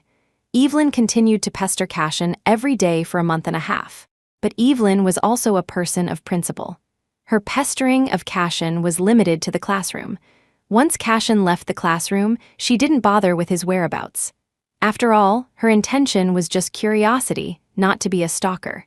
Evelyn noticed that Cashin was always furiously typing on his computer whenever he had a spare moment, occasionally clicking the mouse. At first, Evelyn, respecting his privacy, never looked at what he was doing on his computer. But one day, Evelyn was unexpectedly late, and Cashin was already working on his computer. As she walked past him, she realized that he was modeling and programming at the same time now. Evelyn looked at Cashin with a new sense of astonishment. This class was full of hidden talents. It turned out Cashin was a tech whiz. Chapter 25, Evelyn immediately shared her latest discovery with Amanda. Amanda, now used to Evelyn's mysterious ways, couldn't help but ask, "Evelyn, aren't you and Cashin from the same country? With your family's influence, it shouldn't be hard to find out about Cashin's background, right?" Amanda's words were a wake-up call for Evelyn. She slapped her forehead in frustration. Oh, right, how could I forget about my little bro? Any mystery will be unraveled by his incredible hacking skills. That evening, Evelyn burst into Miles's room, full of excitement. Little bro Miles, who rarely saw Evelyn so animated, looked up from his computer. Little Seven, what's up? What happened to make you so happy? Evelyn ran to Miles's side, sat down, and affectionately linked her arm with his. Little bro, I need you to do me a favor. Seeing her like this, Miles knew it was probably something mischievous. He said with a sigh, Go on, what trouble do you want your little bro to help you with this time?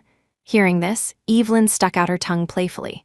Little bro, what are you talking about? When do I ever ask you to help me with bad things? Miles smiled but didn't respond.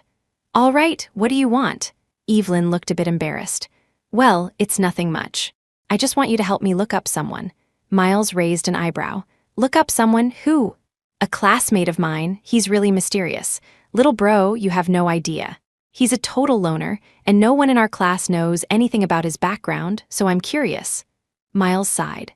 Little Seven, prying into other people's privacy isn't a good habit. No, that's not it, little bro. It's just that he's also from Z country, and I feel like his name is really familiar. I have a feeling we might have known each other before. Really? What's his name? Miles couldn't help but ask. His name is Cashin Chase, but I've been thinking for a long time, and I don't think I know any family with the surname Chase. Little bro, do you know of any family in the capital with that surname? It's really rare, Cashin Chase. Miles murmured, lost in thought. There were indeed no prominent families in the capital with the surname Chase. Miles thought for a long time and could only recall one person he knew with that surname. But that person was not only a woman but, as far as he knew, had passed away. She was the late wife of Uncle Kensington. The Lancaster family was one of the most powerful and respected in the capital. Among the many families in the capital, one of the few that could be compared to the Lancasters was the Kensington family. The Kensingtons had a distinguished history, descended from one of the 8 great Manchu clans, the Gualgia, and were considered nobility. The Kensingtons had deep roots in the capital, but their main base of operations had long since moved abroad, and their business in the capital was now handled by some branch families. But even a shadow of their former selves, the Kensingtons were still a formidable force. Moreover, in recent years, the Kensingtons had seen the potential of the domestic market and had begun to expand their operations back home. Miles had only visited the Kensington family a few times when he was very young and had met Uncle and Mrs. Kensington a few times. Miles remembered that Mrs. Kensington's surname was Chase. She had always been frail and sickly and was said to have passed away at a young age, after which the Kensington family had immigrated abroad. So, logically, there should be no family in the capital with the surname Chase. Even Mrs. Kensington's family was from the South. Seeing Miles lost in thought, Evelyn couldn't help but call out, little bro, what are you thinking about? Hurry up and help me check." Chapter 26. Miles snapped back to reality and tried to search for information about Cashin Chase on his computer, but found nothing. This was very strange. Miles could tell at a glance that someone had deliberately hidden his information, and the other person's skills were on par with his own. Miles raised an eyebrow, sensing that this Cashin Chase might be more than he seemed. But he wasn't one to meddle in other people's affairs, so he shrugged and said to Evelyn with a helpless look, "I can't find anything. A master has hidden his information." Evelyn was surprised. As far as she knew, Miles's hacking skills were among the best in the world. Who could be so powerful as to make even Miles admit defeat? "Little bro, is the person who hid Cashin's information better than you?" Miles explained, "Probably about the same level. I could crack it with a little time, but I've just taken on a big project, so I don't have time to get into a battle with him. Little Seven, this classmate of yours, Cashin Chase, might have some powerful backing. You'd better not provoke him." Curiosity killed the cat. Besides, we're in a foreign country, not our own turf. You should understand the principle that a strong dragon can't beat a local snake, right? With that, Miles gave her the get out signal. "All right, little Seven, I have to work now. Go and play by yourself." Evelyn nodded obediently, left Miles's room, and didn't forget to close the door behind her. But Evelyn didn't give up her efforts. She just changed her approach. Instead of meaningless greetings and questions about class, her conversations with Cashin became more specific. Cashin, what are you programming? Is it a game? Cashin, the character you're modeling looks really good. Is it hard? Cashin, are you working on a project for a company? That's so cool. But no matter what Evelyn said, Cashin remained indifferent, treating her as if she were invisible. Not only did he not speak, but he didn't even give her a single glance. It was a blatant disregard. But it was this kind of disregard that was the most frustrating. It had been 2 months, and although Cashin didn't resist or refuse, he also didn't respond.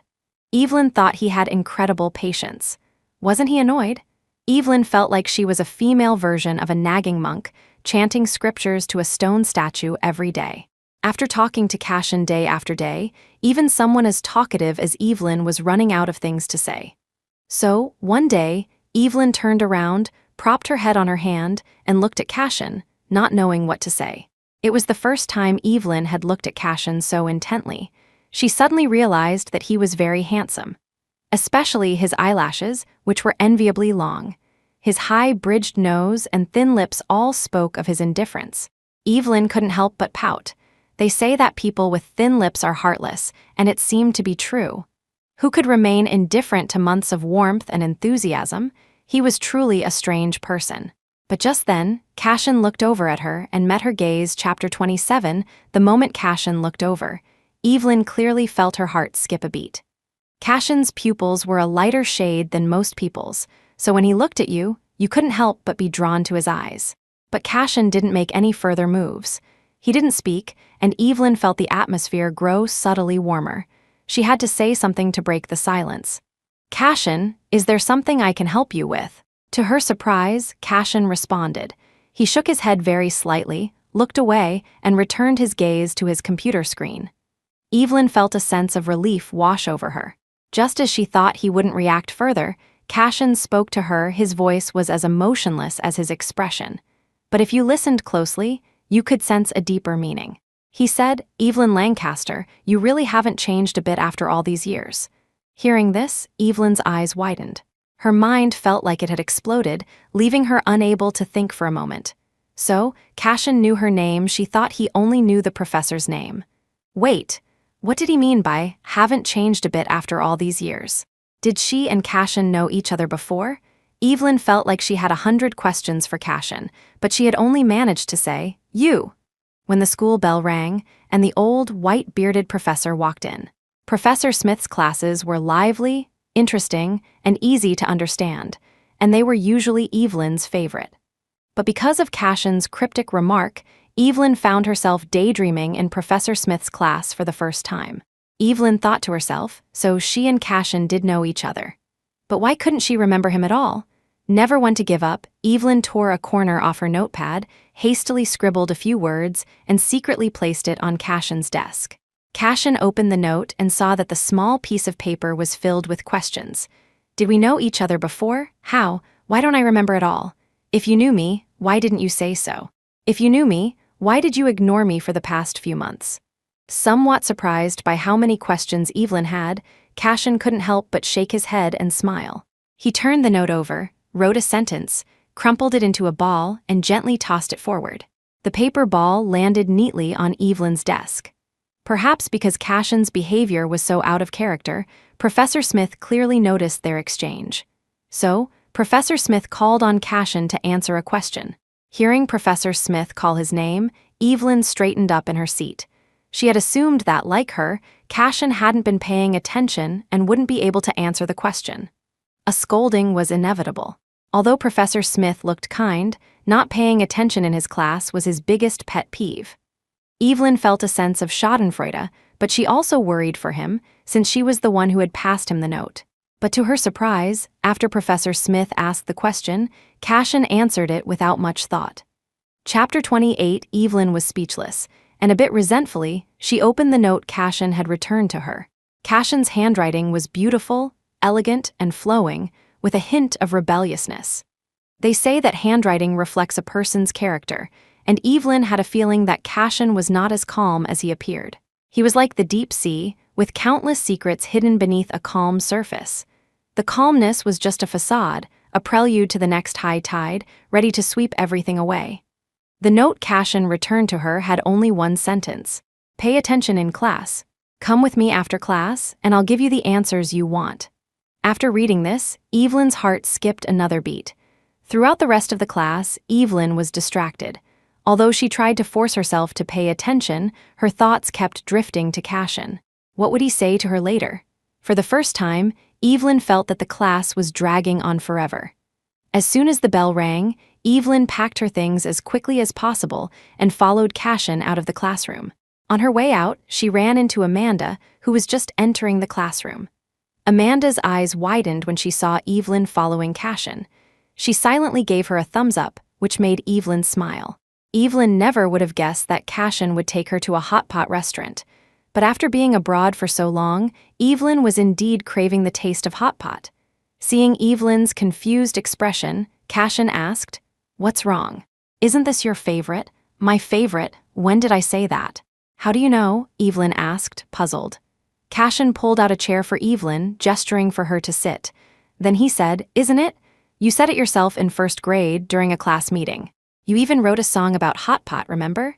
Evelyn's eyes widened. Cashin's words finally unlocked a long-buried memory. No wonder she had always felt that Cashin was so familiar. They were elementary school classmates, no, not just elementary school classmates. They had been in the same class since kindergarten and were in the same class in elementary school. But Cashin had moved abroad with his family in the middle of first grade and had never returned. So it was normal for Evelyn not to remember him. Evelyn covered her mouth in surprise. "It was you." Now it was Cashin's turn to be confused. He asked suspiciously, "You didn't know it was me. Then, what were you doing pestering me for the past few months?" "I thought you recognized me and wanted to catch up. So you didn't recognize me? Then what were you doing hovering around me for months?" "I really didn't know. I just thought your name was familiar. As for the past few months, if I said I didn't know what I was doing, would you believe me?" Evelyn's voice grew quieter, and she couldn't help but facepalm at her own explanation. Just think of it as a prank. Cashin fell silent and gave Evelyn a look. Evelyn felt like she could read his mind. "Are you an idiot?" Chapter 29. While waiting for the hot pot broth to boil, Evelyn couldn't help but speak up. "I can't believe the world is so small. For us to meet again here, it's just too much of a coincidence." Cashin nodded. "Yeah, it is quite a coincidence, but I didn't recognize you at first either. After all, it's been so many years. It was only the other day when the professor called your name in class that I realized it was you." Evelyn raised an eyebrow, teasing, "Well, it seems I made a deep impression on you as a child." "How could I not? You were just as persistent back then as you are now, never giving up until you got what you wanted. You're exactly the same." Evelyn stuck out her tongue. Really? She didn't remember much from her childhood, but she vaguely recalled that Cashin used to have a different name. So Evelyn asked, "But did you change your name? Or am I misremembering? I don't think that was your name before, was it?" Cashin's expression froze for a moment, then he sighed. "Yes, my surname used to be Kensington. I was Cashin Kensington. In first grade, the reason I moved abroad with my family was because my mother's cancer had spread. To give her better treatment, our whole family immigrated so she could get better medical care and extend her life. But things didn't go as planned. A year later, my mother passed away. So to honor her memory, I changed my name after she died and took her surname, Chase." Evelyn's mouth fell open. She hadn't expected such a sad story behind it. It took her a moment to find her voice. She said apologetically, "I'm sorry, I didn't mean to bring up your painful memories." Cashin forced a smile. "It's okay. It's all in the past, over a decade ago. I just never thought I'd meet an old friend in a foreign country. It's quite strange." "Well, now you have to tell me why you ignored me for the past few months," Evelyn said, feigning anger. Cashin sighed, looking a bit helpless. "Well, it's a long story. I've been starting my own business for the past 2 years. The reason I came here to study is to learn more about finance and management to help me with potential problems in the future. My purpose in coming here was different from others from the start. I wasn't here to network, but because this place has the best teachers. At first, I didn't know who you were. I just thought you were a strange person, so I didn't bother with you. I thought you'd lose interest after a while and stop pestering me. I didn't expect you to be so persistent. Later, I realized you were an old friend from back home, and I was going to tell you. But then, something unexpected came up. Chapter 30, the game project our company was developing had some issues during the beta test, but we couldn't change the launch date. As you can see, I'm in the gaming industry. Game companies have a lot more preparation to do before launch than other companies. And since I'm the founder and the core of the project, I had to spend a lot of time and energy fixing the bugs. That's why you saw me constantly glued to my computer.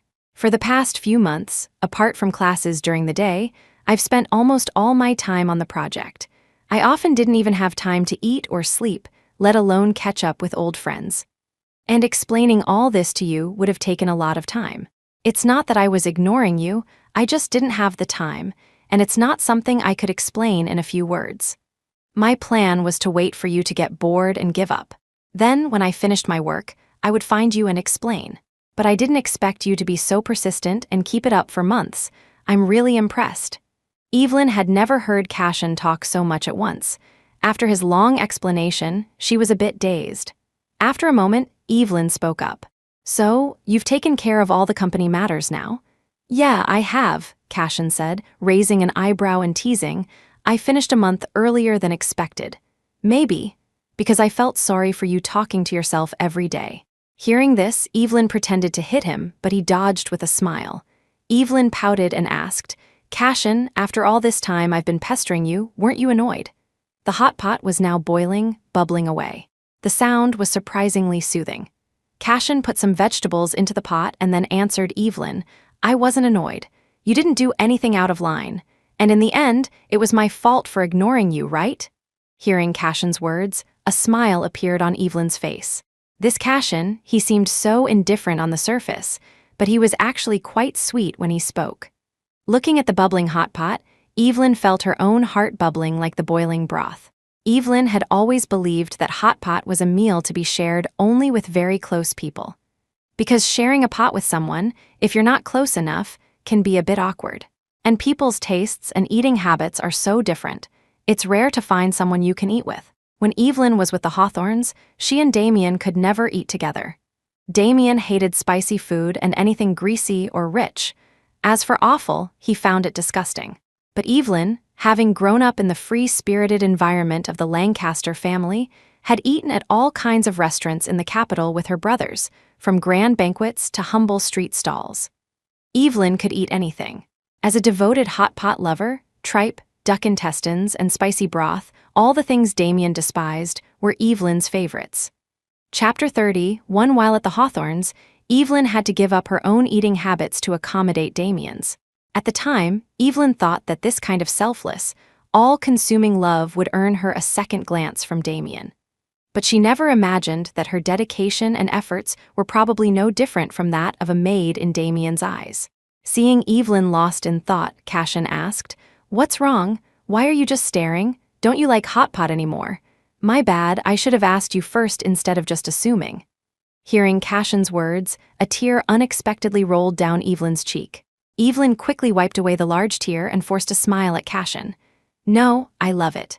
After 3 years of being overlooked at the Hawthorns, suddenly having someone who cared about her preferences, Evelyn would be lying if she said she wasn't moved. In the 6 months since leaving the Hawthorns, Evelyn felt that her once shattered heart was slowly becoming whole again. The old wounds had healed without her realizing it, and she seemed to have returned to the bright, vivacious Lancaster heiress from 3 years ago, as if she had never met Damien. Reuniting with Cashin made Evelyn very happy, but then she remembered that the financial program would be over in, at most, 6 months. And Cashin had already immigrated abroad with his family, but she would definitely be returning to her country after finishing her studies. After all, her brother was waiting for her to take over Apex Conglomerate. The thought of parting in 6 months, and the fact that they would likely never see each other again, made Evelyn's once joyful mood sink. Evelyn felt that she was acting strangely. She wasn't usually the sentimental type, but in front of Cashin, she couldn't help but feel a sense of melancholy. Maybe it was because she didn't want to just pass by such a wonderful person. Seeing Evelyn's lack of enthusiasm, Cashin took the initiative to start a conversation. Have you been doing well all these years? Evelyn poked at the shrimp paste in her bowl and said, I've been doing well, except for a failed marriage, but that's over now. Seeing Cashin's surprised expression, as if he didn't know what to say, Evelyn found it amusing and asked, "What about you? You must be doing well." Evelyn wasn't sure if it was her imagination, but she felt that Cashin was deliberately downplaying his own situation to keep her from dwelling on her sad past. Cashin said with a pained expression, "Me, not so well. I was kicked out by my dad because I insisted on not taking over the family business." "Huh, really?" As expected, Evelyn's attention was immediately drawn to Cashin. "Yeah, not only did he kick me out, but he also confiscated all my assets. My dad said he wanted me to know that without the Kensington family's support, I'm nothing. He said he wanted me to experience the hardships of life, and then I'd come back crawling." Chapter 32. Hearing Cashin's words, Evelyn couldn't help but think of herself 3 years ago. At that time, she had been just as stubborn as Cashin, insisting on going against her family's wishes and leaving her 6 doting brothers. Her brothers had said then that she must have been spoiled by them all these years to do something so rebellious. Those 3 years at the Hawthorns were the first time Evelyn had been away from home for so long. Now, hearing Cashin's story, Evelyn couldn't help but be reminded of her past self. But looking back now, her love-struck self was indeed a bit foolish. So Evelyn asked, "I didn't know Uncle Kensington was so strict. When did you leave the Kensington family? How have you been? Do you need me to help you out?" Hearing this, Cashin looked unconcerned. "About 2 years ago. Luckily, I had some personal savings. After leaving home, I started a studio with a few like-minded friends, and we've been working on it ever since. At first, we made money by taking on orders from other companies, but after a while, we didn't want to work for others anymore. So, we decided to make our own game. At first, we couldn't get any investment, so we pooled our savings and created a basic framework. The other people in our company are very skilled, so after we had a framework, we started to get some investment. And now, the software we made is going to be launched in a month. You can download it and play it then." "Okay, I'll definitely support you then," Evelyn said, raising her glass to Cashin. "When your game is launched, I'll treat you to dinner. Here's to your game being a huge success." After dinner, Cashin walked Evelyn to her doorstep. Just as Cashin was about to leave, Evelyn called out to him, "Hey, Cashin, wait." Evelyn ran up to him, took out her phone, fiddled with it for a moment, and then showed him a QR code. "Here, let's add each other on WeChat." After exchanging contacts, Evelyn was overjoyed. She hummed a little tune as she opened her door, but as soon as she stepped inside, she saw Miles standing there with his arms crossed, a scrutinizing look on his face, staring at her. Evelyn was startled and took a step back. When she saw it was Miles, she calmed herself down. Evelyn complained, "Little bro, why are you standing here like a ghost, not making a sound? You scared me to death. Who was the man who just brought you home?" Miles had just come out for a glass of water when he saw Evelyn saying goodbye to a strange man through the window. Miles stared at Evelyn, not wanting to miss a single expression. Evelyn pushed Miles aside, changed her shoes, and walked into the living room, saying, "Oh, little bro, don't look at me like that, as if I've done something wrong." The person just now was Cashin Chase, the one you couldn't find any information on when I asked you to check a while ago. I only found out today that we actually knew each other as children. He just moved here with his family in 1st grade. Chapter 33. Little bro, did you know? Cashin is actually Uncle Kensington's son. No wonder I found him so familiar. That explains why you couldn't find any information on him. After all, the Kensington family is so well established, it's normal for them to have some skilled people. Miles was shocked. So his guess was right. Cashin was indeed Uncle Kensington's son. That would explain why he had the surname Chase. Evelyn didn't give Miles a chance to speak, continuing on excitedly. "Little bro, let me tell you, Cashin told me he was kicked out of the Kensington family because he didn't want to inherit the family business. Little bro, you know what? I suddenly feel like he's a lot like me. 3 years ago, I was just as stubborn, going against all of you. But Cashin is much stronger than me. He did it to pursue his dream, while I was chasing a love with no end in sight. Little bro, do you think Cashin?" Little 7 Miles, who had been silent for a while, suddenly interrupted her. Evelyn stopped her rambling, looking at Miles with a puzzled and innocent expression. "Little bro, what's wrong?" Miles said, word for word. Little Seven, you like him, don't you? Although he used a question, his tone was almost curt. He knew his sister too well. As the brother closest in age to Evelyn among the 7 siblings, Miles had spent the most time with her. And Miles and Evelyn's personalities were the most similar and compatible. They clicked instantly. It was no exaggeration to say that Miles knew what Evelyn wanted with just a look. Now, seeing Evelyn's radiant face, her eyes shining when she talked about another man, Miles knew that Evelyn must like this man named Cassian Chase. After all, when Evelyn liked someone, it was as obvious as it could be.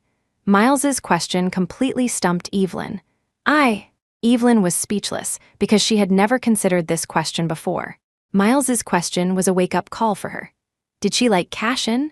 Evelyn thought about this question for a long time, so long that Miles thought she wouldn't answer and was about to turn away. Then Evelyn's voice sounded very softly behind him. Little bro, I do like him. But little bro, don't worry, I won't make the same mistake again. Hearing Evelyn's answer, Miles said nothing, just sighed heavily.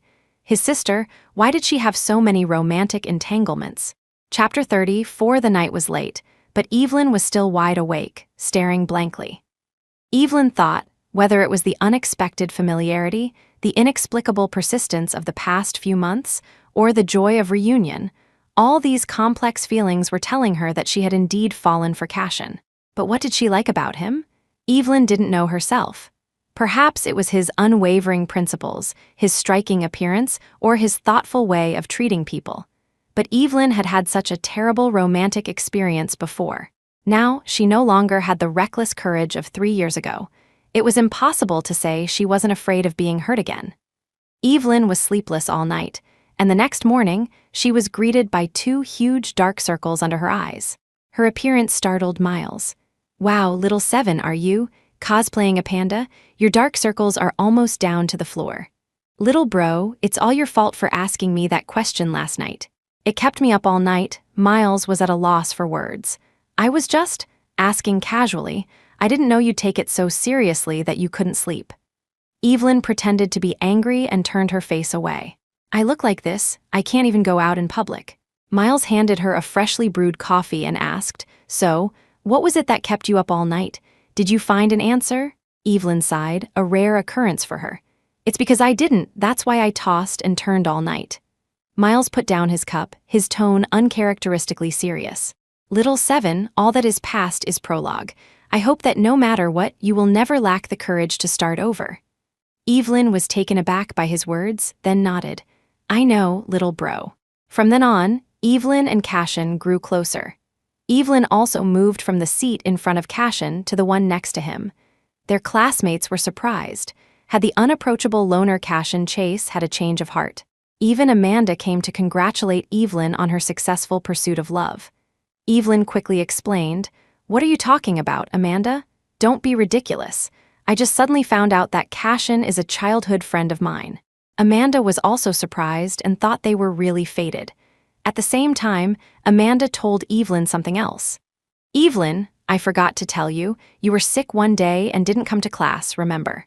I went to the professor's office to hand in my homework that day and saw Cassian there. I waited outside for a while, planning to go in after he left. But then, I heard Cassian ask the professor why you weren't in class that day. Chapter 35. I thought I had misheard. I never thought Cassian, who seems so cold, was actually the quiet, passionate type. He usually treats you like you're invisible, but when you're not around, he actually goes to check on you.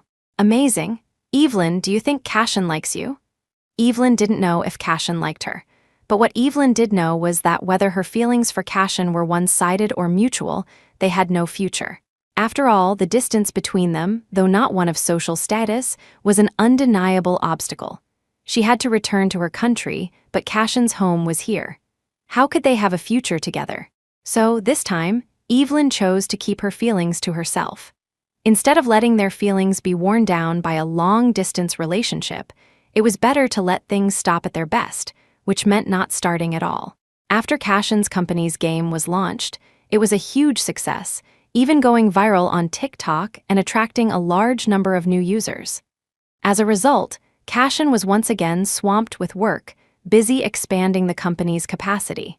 Seeing Cassion's product do so well, Evelyn was very happy for him. But Cassion was so busy that they never got to have the dinner they had planned for after his game's launch. Time flew by, and soon it was the end of the year, and Evelyn's return to her country was drawing near. The atmosphere in the class had been a bit somber lately. Parting was imminent, and the students came from all over the world. After this, some of them might never see each other again. After a year of being together, from strangers to now, everyone felt a bit reluctant to part. Recently, Amanda had been clinging to Evelyn, seemingly unwilling to say goodbye. "Evelyn, when you go back to Z Country, you have to keep in touch with me. Don't forget me. I'll come to Z Country to see you." After a year, Amanda had become Evelyn's best friend in the class. Seeing her like this, Evelyn also felt a bit sad. She wiped away Amanda's tears and said, "Okay, I'll come here to see you often too." Lately, Cassion had been so busy that he hadn't been to school for several days. According to Professor Smith, Cassion had earned the qualification to graduate early due to his excellent grades. Plus, he was busy with his company, so he had simply stopped coming to class. As Evelyn's friend, Amanda knew a thing or two about her and Cassion. She looked at Evelyn with a worried expression. "Evelyn, are you really not going to tell him about your feelings? Won't you regret it?" Evelyn smiled and shook her head. "No, let's just leave things as they are." Chapter 36. The day Evelyn was to return to her country, it was deep winter. Heavy snow was falling from the sky, and their flight was delayed due to the blizzard. Evelyn watched the vast expanse of snow, her heart surprisingly calm. What was meant to be would be. At the airport, Amanda was crying her eyes out, hugging Evelyn tightly. Seeing Amanda so upset, Evelyn couldn't help but smile. "All right, Amanda, don't cry. You're crying so much, anyone would think I was dying." Evelyn patted Amanda's back comfortingly, while occasionally glancing towards the airport entrance. But the person she wanted to see never appeared. The blizzard finally stopped, and the airport broadcast announced that it was time to board. Seeing that the familiar figure still hadn't appeared at the entrance, Evelyn lowered her head, her heart sinking. But when she looked up again, a smile was back on her face. Evelyn gave Amanda one last, tight hug. "Amanda, I'm leaving. I'll miss you." Then, Evelyn and Miles disappeared down the jet bridge. Evelyn, who usually slept soundly on planes, now looked out at the clear blue sky, her heart filled with 1,000 sorrows. Was this the end for her and Cassion? Separated by 3 time zones, a 6-hour flight, and an ocean with no visible shore, there was no longer any possibility. As soon as she got off the plane, Evelyn saw her other 4 brothers, whom she hadn't seen in a long time. Her second brother, Ethan, pinched her cheek. "What's this, little 7, how did you get so thin again? Did Miles mistreat you?" Miles quickly said. "Second brother, it's not my fault. I've been treating this little princess like royalty every day." Evelyn also smiled. "Second brother, it's not his fault. Maybe I've been studying too hard." Her brothers had prepared a welcome home feast for her and Miles. During their after-dinner chat, Evelyn took the initiative to say to Alistair, "Big bro, I'll start work at Apex Conglomerate in a couple of days." Alistair was surprised. Why not rest for a few more days? So eager to work? Evelyn shook her head. No need to rest. She had rested long enough. Evelyn thought that she needed to find something to do to numb herself, otherwise her thoughts would inevitably drift to Cassion. Alistair, though surprised, had no objections and just nodded thoughtfully. 3 days later, Evelyn woke up early, ready to go to work with Alistair. At Apex Conglomerate, Alistair led Evelyn to a brand new office on the top floor. Alistair opened the door and made a pleased gesture. "Little 7, I've had this office ready for you for a long time." Evelyn looked around. It was decorated in her favorite style. "Thank you, big bro. You've worked so hard for me all these years." Alistair ruffled her hair. "By the way, I have to go out for a bit. There's a client coming later. I need you to meet them." When it came to work, Evelyn's expression turned serious. "Okay, is it about a partnership?" "Yes. A popular gaming company from abroad is looking to enter the domestic market. I reached a preliminary agreement with them a while ago. They're coming today to discuss the details. Miss Chen knows the specifics. She's in charge of this. You just need to supervise from the side." A gaming company. Evelyn was a bit dazed, but she still nodded. "Okay, I understand." After tidying up her desk for a while, Evelyn sat there, waiting for the client. She looked up at the clock on the wall. It was 15 minutes before the scheduled 10 o'clock meeting. Evelyn couldn't help but wonder what Cashin was doing abroad at this time. Just as she was lost in thought, there were 3 rhythmic knocks on the office door. Evelyn snapped back to reality and cleared her throat. "Come in." The man who walked in was tall and handsome, with a smile playing on his lips. He said, "Evelyn Lancaster, long time no see." Chapter 37. Evelyn's eyes widened in disbelief. The person she had been thinking about just a second ago was now standing right in front of her. Was she seeing things? Evelyn rubbed her eyes, and when she opened them again, she saw that it was indeed Cashin standing before her. The emotions she had suppressed for months burst forth. Evelyn ran to Cashin and threw herself into his arms. Tears were already streaming down her face, and her voice was thick with emotion. "What are you doing here?" Her pent-up feelings came pouring out like a flood, along with a torrent of questions. "I sent you messages, but you never replied. Do you know how angry I was? Why didn't you come to see me off when I left? Do you know I waited for you at the airport for so long? I thought I'd never see you again." "Cashin, are you the client my brother was talking about? The gaming company from abroad? Is that you came back to the country and didn't even tell me?" Cashin gently stroked her back, comforting her. He found her chattering endearing and couldn't help but laugh. Hugging Cashin, Evelyn felt the vibration in his chest. She straightened up abruptly, wiped away her tears haphazardly, looking like a fluffed-up kitten. "What are you laughing at? Stop laughing, answer my questions." Cashin held her face in his hands, gently wiping away her tears with a pained expression. His voice was soft. "Evelyn, you have so many questions. Which one should I answer first? Doesn't the fact that I'm standing here now answer everything?" Cashin's words threw Evelyn's heart into a flutter. She sniffled, took a few steps back, and continued to ask, "Then, tell me, are you the client my brother was talking about?" "Yes. The popularity of our company's game far exceeded my expectations, so I decided to expand into the domestic market and open a branch here." Evelyn blinked, her eyes sparkling as she looked at Cashin.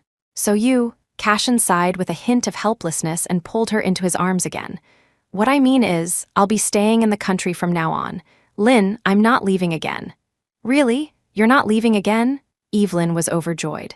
Did that mean the obstacles that had stood between them were gone? Just as Evelyn was hesitating whether to confess her feelings to Cashin, his voice sounded above her head. "Lynn, I like you. Be with me, okay?" Evelyn pulled away from his embrace, her face flushed red. "Okay, I will." Chapter 38. In the conference room of Apex Conglomerate, Cashin's team was presenting the project details, and Miss Chen from the president's office was listening attentively. Evelyn, on the other hand, was trying to listen, but found it hard to concentrate under Cashin's watchful gaze. She felt like she was in a dream. Just an hour ago, she was wallowing in self-pity, and now she was with the person she liked. The partnership negotiations went smoothly. After Evelyn proposed some additional clauses to the contract and both parties agreed, she signed her name with a flourish. When it was time for Cashin to leave, Evelyn was reluctant to let him go. Cashin squeezed her hand and said, "Work hard, I'll pick you up after work." Evelyn nodded obediently and watched him leave. After months of gloom, her mood was finally bright again. She felt light and cheerful, and her work efficiency soared throughout the day. At 5 o'clock, Evelyn left work on time. As soon as she got downstairs, she saw Cashin waiting for her with a bouquet of flowers. She threw herself into his arms, and they left together, neither of them noticing a familiar figure sitting in a black luxury car parked by the road. And that familiar figure was none other than Damien Hawthorne, who had been out of sight for a long time sitting in the driver's seat. Damien watched the intimate couple, a fire burning in his heart. He gripped the steering wheel tightly, wanting to rush over and declare his ownership, to tell that stranger that Evelyn was his wife, his love. But he didn't have the courage. He had long since lost the right to be so brazen with Evelyn. Evelyn had once loved him to death, and her tolerance for him was all out of love. But now, it was clear that Evelyn had a new life. And the happy expression on her face was something she had never shown him. In that case, what right did he have to seek her forgiveness? His belated love was perhaps the best punishment for him. The pain of loving someone you can't have, Damien was now tasting it himself.